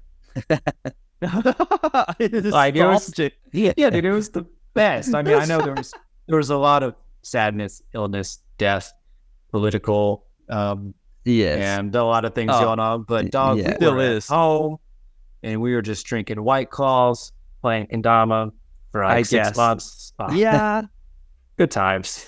yeah. You know, depending on the situations, everyone can be a little different. Hanging out with the kids at home all day, it could be a little like, now I understand why it's good to. I never got that. Give them off for a little bit. I work outside, so I was working outside the whole time. I just kept working. No shit. Yeah, everyone. And then I went sailing. Breezy air. So. Oh yes, legendary. That's so cool. Oh my gosh. So, you know, talking about nostalgia. Here's a question for you, Christian. If you were to revive a player, who would it be and why? Like someone that just doesn't play as much anymore? Yep. The first thought that came to mind was Chaz Edwards, for sure. Sweets has been in contact with him like a little bit over the past few years and always offers to send him kendamas. Maybe he does send him kendamas, but as you know, I think Chaz is too interested. He might play. I don't really know. Chaz was like, to like kind of put it in perspective, like at that time, like Chaz was kind of like a Bonds type dude. He was just doing tricks that you couldn't do, that no one had done before. They were insanely hard. And it was just like this unique dude. And Chaz is also like the nicest guy, and he's really cool. He's fun to hang out with. Also very quiet, at least at the time that I met him in Japan. Yeah, he keeps him. He's a very chill dude. Yeah. He was just such a good kendama player. I'll give it a tie between him and Jeffrey Van Rieven. Those are good choices. Yeah, I mean, those are the guys I just like looked up to. Like, I've had 2 favorite kendama players ever, and Jeffrey was the first one. And then Dutch kendama. I think that's the channel name, right? Everyone. Yeah. Dutch kendama, aka Jeffrey Van Rasta, because he played the Rasta. Dude, I'm pretty sure that guy had like 25 edits before any of us ever even saw what a kendama was. Oh, the big cup, yeah. Yeah. I remember his edit. It's like 24 or 25. You can't even remember, but it was like the first time I heard like dubstep. You know, like it was like that was kind of the vibe back then. And every edit was just so good. You can still watch those videos and surely find tricks that are being done now that were just being done differently that no one had thought of. Dude, go watch Colin Sander edit 7 again, and there's a couple tricks he does in there that no one did for like 7 years, like until like 7 years after that video. Like he does like a forward lightning drop, something like you know, like you do a fume circle. Catch it straight away down with a lightning drop. Like a couple things like that just seem like goofy and like weird tricks he made up at the time, but they were like real tricks. I don't know how intentional they were, but it's like way ahead of its time. Yeah, there's a lot of those out there, you know, like from the past and even now, like where people just like throw a trick and it's like, oh wow, that was amazing to see, but no one's gonna like latch onto that and continue it. Jeffrey was the king of that, and then Chaz too. Chaz did every axe trick you could ever think of in like 2010. And he's the reason I never learned how to do axe. We're not made for axes. Yeah, because he did all the tricks, and I was like, I'm not learning that. It was done. Yeah, we're good. Yeah, chapter complete. Yeah, we couldn't do axes till like the prime. We said, I guess, right. Yeah, where they were like kind of made and were available to do that because everything else was just not working. It just didn't work. And now it's cool. Like we make sure like all the sweet stamas now can hook. Because hook is connection. Like hook is the like new axe. It's like a whole new stall. It's crazy how it actually works. It's a fun one. I like that one. Oh shit! I was gonna segue, I fucking lost it. That's all right. There was a good one. Let's hook over to Of course, many people know that you're an architect. Yes. Creating lots of stuff, doing designs as well, you know, not only making the decade mod, but doing different types of designs. I was surprised to hear that you helped the Soul Boys out with their champ mod for the EKC. Yes, I've done a few kendamas for Chad and like Solka's kendamas now. I did Alex Mitchell's pro model, Elvin Wong's pro model. I did Lyndon's pro model. I got mostly just did the artwork. Lyndon like I just said, do this, and this. He just cut. Give me this shirt. I'm gonna cut the fabric out, bro. Dude, we literally scanned his flannel, then I just recreated the texture in Photoshop. I just like new layers on top of it and made colors to match and everything. Hilarious. And so I got a message from Alex and Kelvin like the day they won EKC, the Open in the freestyle. Said, hey, we just won, and we had the idea to do like a champ mod for the both of us. And we want to know if you would like do it. And I obviously was just like, hell yes, let's do this immediately. And it was like 2 days later, I just like sketched the little idea that was like the city on top and the city on the bottom with like something in the middle. Yeah, the fade, because it all came from Elvin 1 opened with it was a craft Dama. So Ryan made it, and then Zach Magnuson started like painting some novels for a little bit. And it was like blue faded on the bottom that had 2 craft burn stripes in it. So like that, like blue to natty. So that plus the Dama that Alex used to win. I think he had a Bosch mod, Chris Bosch mod with the gold on it. So we just kind of like took all those things together. And then the Dama they won as a prize was the Kendama Israel, where they do the buildings with the on city it. growing, Yeah. Those are so beautiful. It's so cool. They're so cool. Yeah. Cities now and stuff. But yeah, we kind of just looked at all those and said, smashed them together and then just made something new, you know? And it was cool. I appreciate like Chad, like reaching out, like letting me help with that stuff. Cause like I said, like I have a lot of kendamas designed on my computer because I literally just do it when I'm bored because it's just fun. So how did you get into that? You know, I am graphic designer as well, so I definitely enjoy that side of creating different types of aesthetically pleasing things and putting them on kendamas. There's, we started off with solid colors and we thought, this is good enough, and tracking became a thing, and we decided to get all pretty ridiculous with different things. And especially as it grows now, people doing a lot of like one-off hand painted ones, like more intricately and stuff.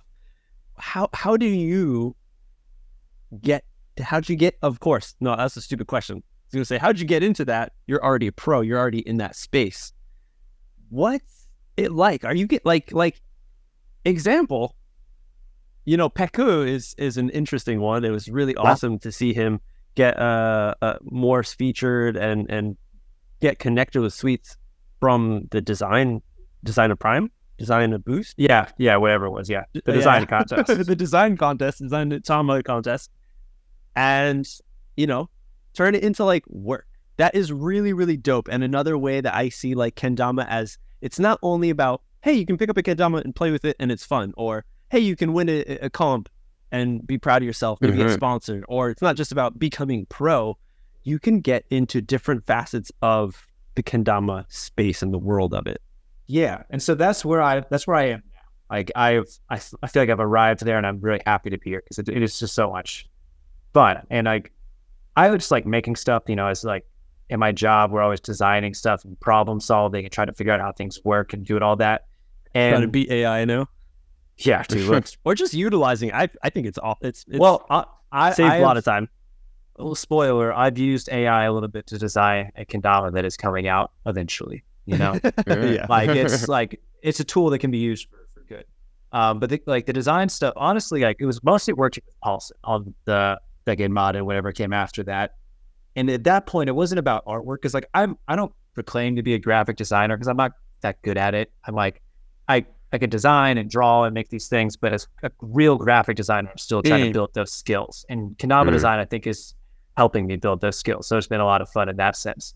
But a lot of it came from working with Paulson to understand how HUD really makes kendamas. Like I can look at a kendama and tell you how each piece was applied in every process. Like once you know their tools, it's fairly straightforward. So I was interested in that. And that's like the architect side of my brain of how things are made, put together and stuff. Yeah. So we started doing that. Just working with Paulson, because Paulson did, like, I haven't done any of the artwork really in the production files for any of the regular mods. I will be in like moving forward, but I didn't for the last ones. Like Paulson and Maroka did those. So I would just watch them do it, see their files, communicate with them, and see what the things I would want would mean, like on a computer screen and with dimensions and all these things. So I was just really fascinated by it. And then like I got to do Lindens, and I didn't really know what I was doing, but when I made enough to give to Chad for Chad to make it. And same thing with Alex Mitchell's, like kind of understood more at that point. We just did just enough to give it to Chad so Chad could communicate properly and do it. Okay. Yeah. And now that's evolved. Were those one shots? Like, cause I know the design process, like it takes some time, maybe were there samples before, or was it like Linden's was one and done. We didn't sample it. Alex's, the original one, the bevel was painted like teal and not the teal on the bottom. But that was like one sample. I think Chad doesn't sample much. Sample it's money, and if you know the process enough, you can get them kind of nailed the first time. Yeah. And so all that has led up to like I now get to design kendamas for suites for other players and for other projects stuff. That's like a new thing. So I guess it's the first time I'm saying it publicly. Awesome. I just started doing it in the last like few months because it's just fun, man. Like I love kendama, and at this point I can't contribute the way I used to with like tricks and edits and the things that we all kind of like. Hey, man. I mean, but it's it's different, and that's it's fine. Like I don't compete as much anymore. It's cool. You kind of know where you are in the kind of the realm that is kendama, and I just like making kendamas in the Decade Mod. Like I think said, okay, Christian, you kind of know what you're doing. We think so. Like embrace what you've learned and keep making stuff. And it's like a challenge to me. Like I'm always trying to make the next kendama I make cooler and better and more different and blah blah blah blah blah. Because it's the chase. It's like a design person. You just like you're a perfectionist. You want everything to be perfect, and even like when it comes down to kendama tricks, you try to perfect every trick you do. So yeah, just like making stuff, and like I was saying, it's a cool way to learn graphic design. Like I use Adobe Illustrator way more now than I did like 6 months ago, which is good. Because I use it in my job too. It's a really useful tool. Creating is cool. Yeah. And like you're saying too, there's like a whole side of kendama to that. So I was just thinking in my head, I was wondering, is there any like, well, I'll kind of preface it because there's a lot of like little smaller companies that have popped up, smaller like artists who are doing a lot of custom hand painted stuff, who are doing all sorts of funky stuff, whether it be like the Sour Mash style with lines and tracking, or like straight up drawing characters that fit on the ball, stuff like that. Is there anybody that you see recently who's just been really killing it that really catches your eye that you'd like to shout out or anything? Oh man, dude, I wish I had a good answer for that because I see it all out there at the events and stuff, and I see all the artwork, but I'm just, unfortunately not educated enough to know a lot of these people. I like met a lot of them, but I mean the Kendama Israel ones come to mind just because of how he does everything out there. But they've been around totally for a while now. I do wish I had a better answer because the latest the one I could think of, the latest kendama design that I saw, I think it was still done in Hanrui, but it looks like it was hand drawn. It was the Soul and Scarce. Yeah, Scarce kendamas, right? Oh, yes. They did a bunch of hand painted stuff for Kendama USA recently too. Those are beautiful. So they make really cool shit, man. Yeah. That's one of my answers. And the other answer is shouting out Colin, who is Ghost Town, not Colin Sander. Oh, okay. I actually don't know Colin's last name. He's my friend. And I feel bad. Colin Russell. There we go. Hey. Yeah, I actually have one of his tamas I bought recently with like the cushion cleared up. Nice. Yeah. I'm waiting for the right kid to put it on. Nothing heavy enough or whatever. So Colin's doing really cool work because a lot of his art is like black and white. It's distinct, kind of like vintage cartoon style. Is that 50s rubber hose. Yeah. Yeah. This dude is still Colin's really cool. He's immensely talented. I feel like it has a nice aesthetic that like matches a kendama. Just that color scheme and like playful. That shit. Yeah, playful. He's even done art for me. I have some of his art right here because I got Uzumaki to do art for me. I just have all my office over here. Hell yeah. If I guess whoever's watching this, this is like something I commissioned from him. We're talking about sneakers in Shibuya. Yeah. So here is Shibuya Crossing. Yeah. And all these people, all the characters have like 6 sneakers on. I even sent Colin a bunch of photos of some of my sneakers. That's so awesome. Some of my favorite What is that sneakers. like? Come on. Way too little people. Is that during pandemic crossing? Yeah, way too. This is hand drawn. This is beautiful. But yeah, no, I mean, it's cool. So shout out Ghost Town. Check out his artwork on Instagram. He does murals and stuff too. That's nice black too. It's so dark. Yeah, man, that's funny. Me and MJ were both noticing beforehand that we both have Sour Mash paintings behind us in our videos. Yeah, I got a big one. I actually have another one. If I turn it this way, you can see another one on the red wall. Oh, hey. I got 2. Oh, that one's awesome. Hell yeah. No, it's cool that I can, like, we always go back to kendama and how important it is. Like, it's introduced us to, and it brought artists together, like, if anyone remembers Ink Party, I'm a horrible person. Yes. I always forget his name, but I have like a commissioned piece from him up here too. It's, Ink Party, and then Uzumaki's art, and then Colin's art. Continuing with that, like I even have an Alyssa Dakota like drawing too, and stuff like the list goes on, man. There's so much. It's so cool. The kendama world is like, it's like an amalgamation of all these nerds that come together to play kendama, but we all have our own skill sets outside of that we bring into that world, and then like bring the kendama skill set into those skill sets as well. It's such a cool little. You'd see that resonate like a lot too, and then recently we got meatheads in our circle now. Oh my gosh! Like again, the Gallaghers are just so beefy. Yeah, dude. It is so awesome, and I'm just jealous because of my twig over here. But I feel that, dog. But yeah, just to like touch upon the creative side, because I feel like that's what it was. Like a lot of like BMX, inline skateboarding, all of that is like really like looking at your surroundings, what your skill set is, and how you can apply that. And that's same with kendama. That's same with like creative art type of stuff. So I feel like that is the people that kind of gravitate towards this. But hey, like it's not. We see people who are like really passionate about other stuff, health, daily, and working out, getting toned. The easy one to look at is like the cinematography, awesome the photo and video skills. Oh my god, Oh my god! I mean, like people are building career. Like Logan Toasta, I believe, is in school now doing video, like freelance video and stuff. Yeah. It's because he grew up around all these talented videographers: Jake Weens, Zach Magnuson, Colin Sander, look at Matt Ryan Ballard, Skagline. dude. Yeah. Oh my god. I was talking to him yesterday. Ridiculous. He's in like Argentina, like working on a project or something. I'm just every time I talk to him, he's in another place. There's like filming shit. Just like, dude. And it was literally because like. I mean, not because of kendama, but like kendama, he used that as his outlet to make really great art at a very young age. Yes, and it was like accessible because if you think about, how do I make something like cinematic? Like you're thinking a movie or something or a short, and it's like there's so much involved. But hey, you can actually do it with just yourself, a camera, and a kendama. And if you take the creative vision and put time and work and effort into it, it is something that can match up and guide you to a level of professionalism in a field of like something like that. It's nuts. And that's the lesson of kendama in general. Patience and hard work and determination, blah blah blah. Apply that to anything. You can literally do whatever you want. Talking about professionalism and film and stuff.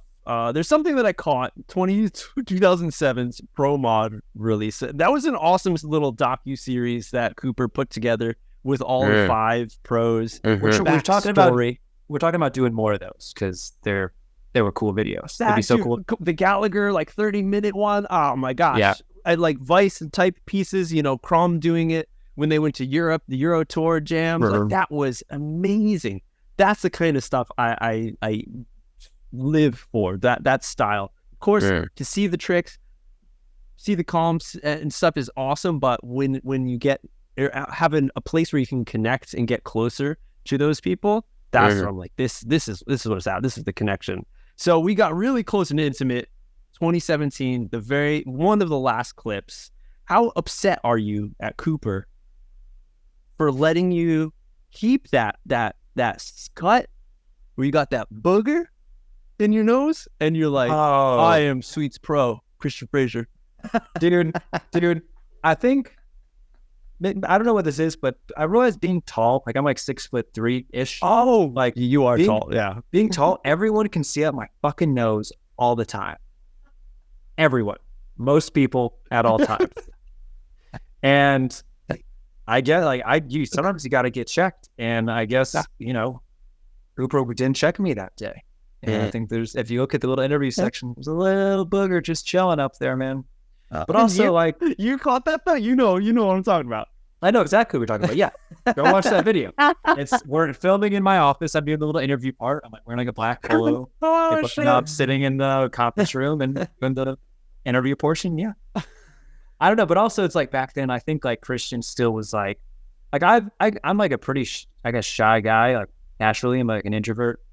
But I've kendama's taught me a lot of confidence, helped me grow up and whatever.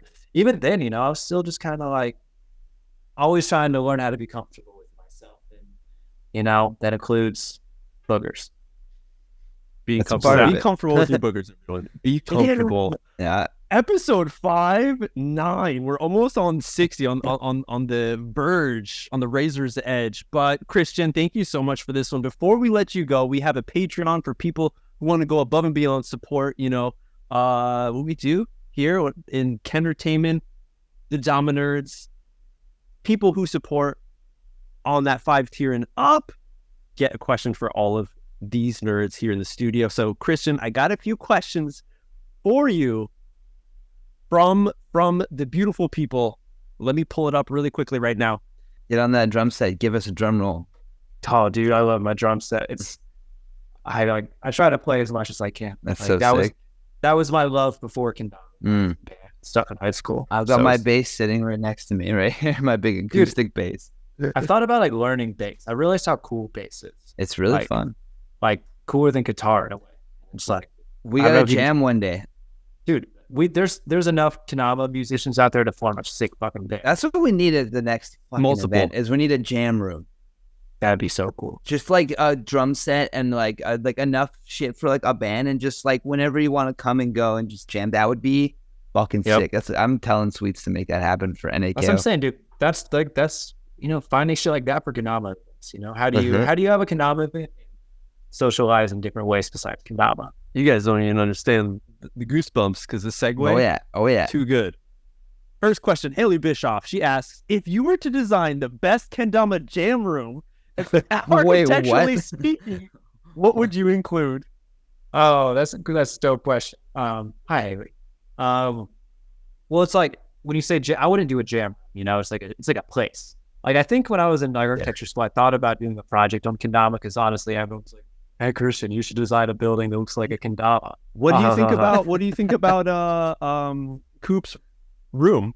Oh, dude, Coop's room. That is the second best kendama edit of all time, behind Kusa 2012 Japan, because it's like the perfect idea, conceived, executed, like perfectly, so and it's like a hip hop video at the same time. The way he edits it with music. Yeah. So, in a simple answer, that's the best room. But like, what I would do, it's like a complex. It's like a building, like a pavilion type deal. And the idea would be like there's different vibes. They all kind of seamlessly start to blend together. But there's portions that are covered, they're in shade, so you can like be protected from the sun and the weather. And there's portions that are against like different wall materials, or concrete, wood, or like something more artistic with like colors and graffiti and stuff. And no, as an architect, please do not shove your Kens up the wall. That shit drives me crazy. No way. Yes. What about the one where they had the circular piece of drywall and they do that and then roll it? Oh, that was a piece of the wall. Okay. Maybe acceptable, but just like standing in the hotel watching all the people like rub their kendama against the wall covering and the gypboard, like just I know like what it takes to do all that shit and like the materials and fixing it. It's just like animals. But back to the kendama place. I want to make a place that's like multifaceted. There's like nature involved, indoor, outdoor, like a pavilion with like different levels and steps so you can see each other. Pretty much trying to find a space where you can have like 10 different like filming locations that are entirely different, but also all the same together. It's like this like harmonious kendama film session area and like jam session area. And there's parts where it is just jam session with circles. Like imagine like a room that's kind of meant for like 3 or 4 people to jam kendama to a certain extent, but there's a different room or space that's for like 50 and everywhere in between. Finding out what the height and like the materials, the orientation of things are for like the best way to do it for a certain amount of people and stuff. You have to get one that has like the perfect acoustics. So that like when you have like the dome or whatever, when you smack a spike, but like you could do it in 2 ways, whether it just sounds great for you, or you could do it so that there's like a camera spot that like films you perfectly, and that's where the acoustics aim at. That would be a fucking cool one. That's cool. And the cool thing is with like design, architecture, you can do all that stuff. Of course, it's like math and science and figuring it out. Yeah, dude. Do you know about the Dragon's Call in Nikko in Japan?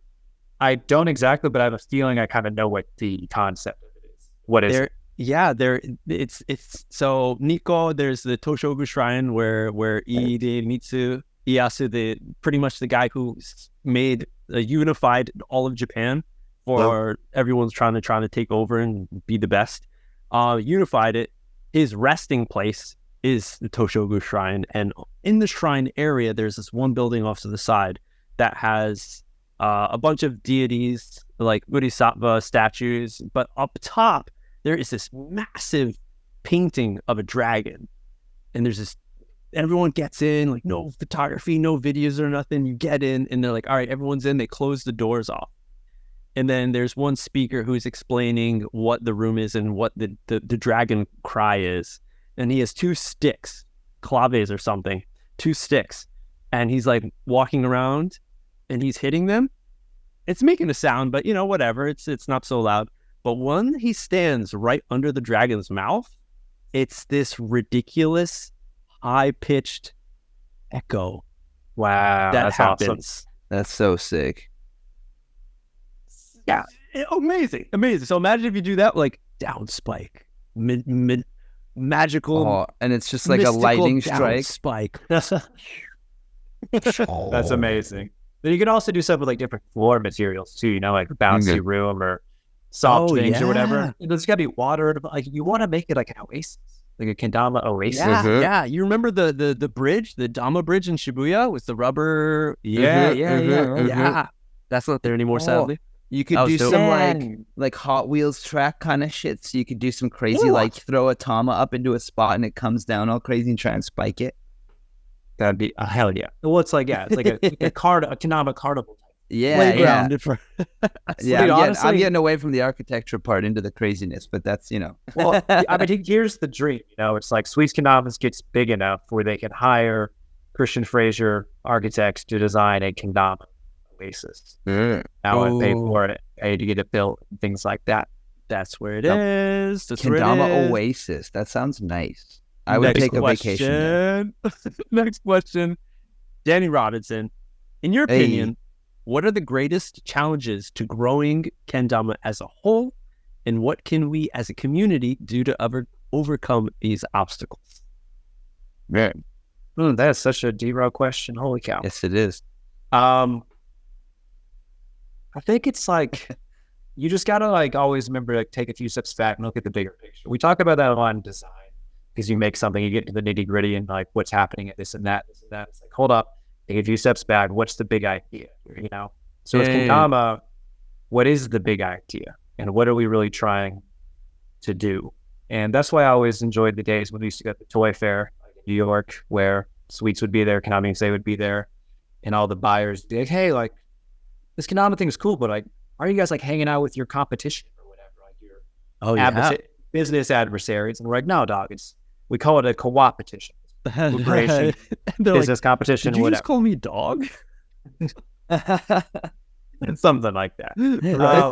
But yeah, that family again. Yeah. I mean, and that's like, I don't want to like dog on the FKC right now, but we all know what that place is like, and it's like the internet in general. It's just like sometimes it can be just so toxic and poisonous and all these things. And I'll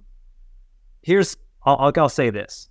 Like, I don't know if I'm going to answer the question because it's a hard question, but it's all about taking a step back and looking at the big picture and remembering why we do this, why Christian does this, why MJ does this, why Rod does it. What are we doing? Why do we want to do it? Let's just focus on that feeling, and that's it.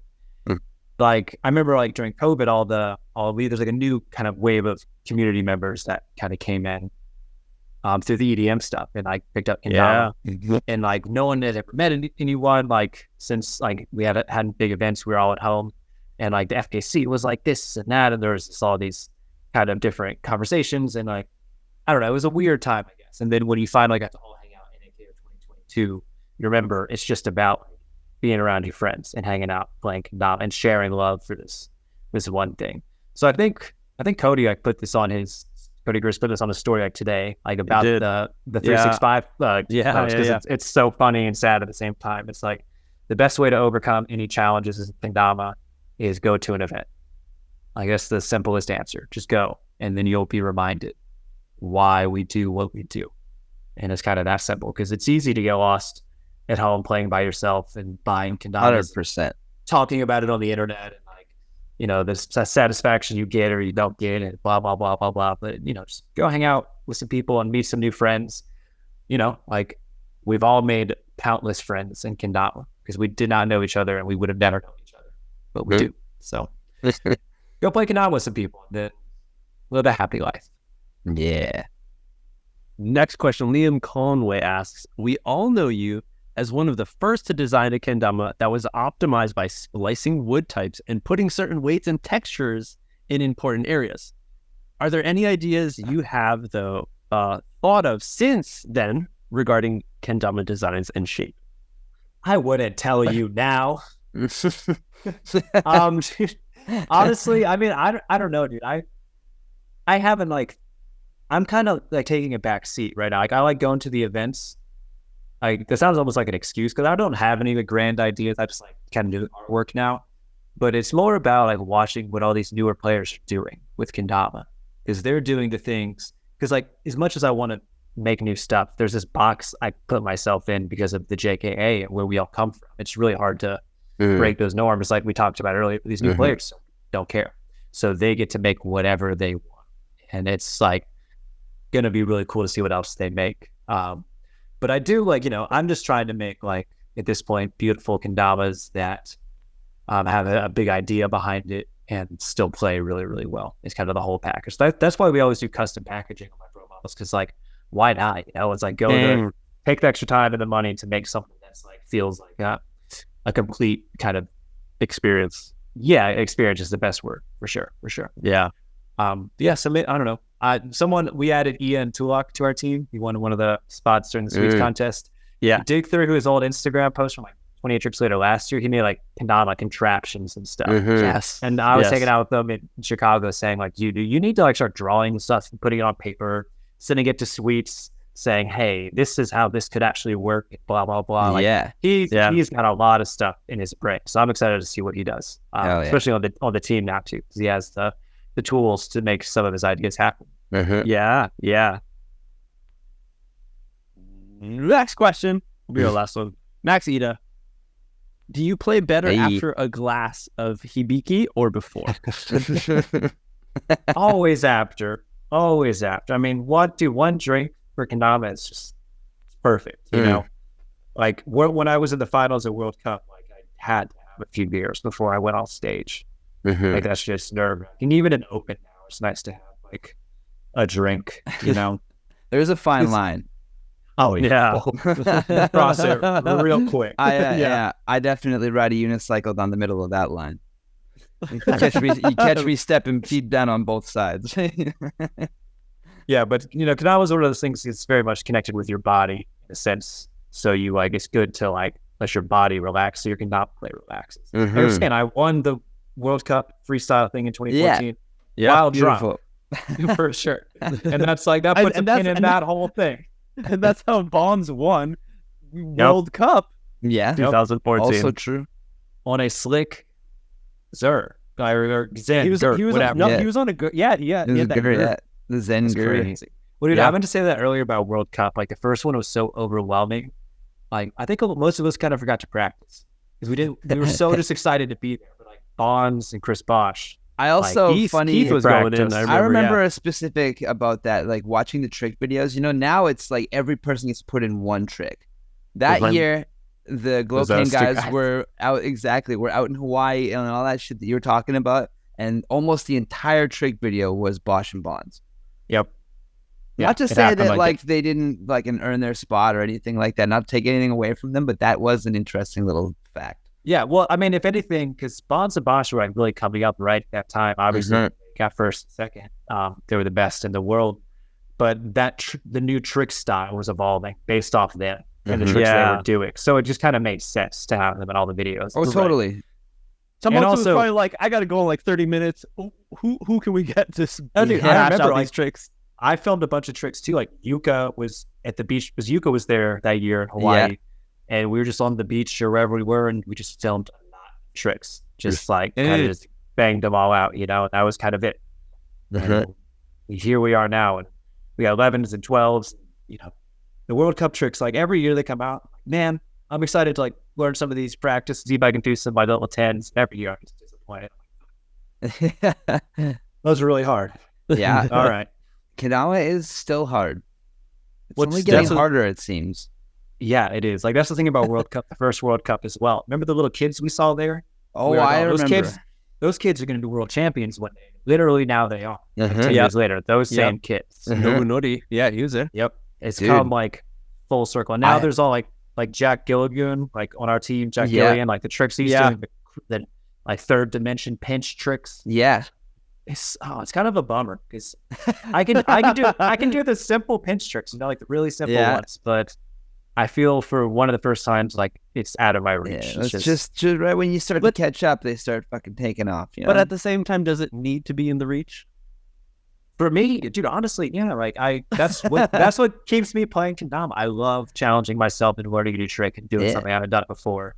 That's like if you watch my old videos, like every time I filmed a trick, it was the first time I did it. Every single time. Me too, for the longest time.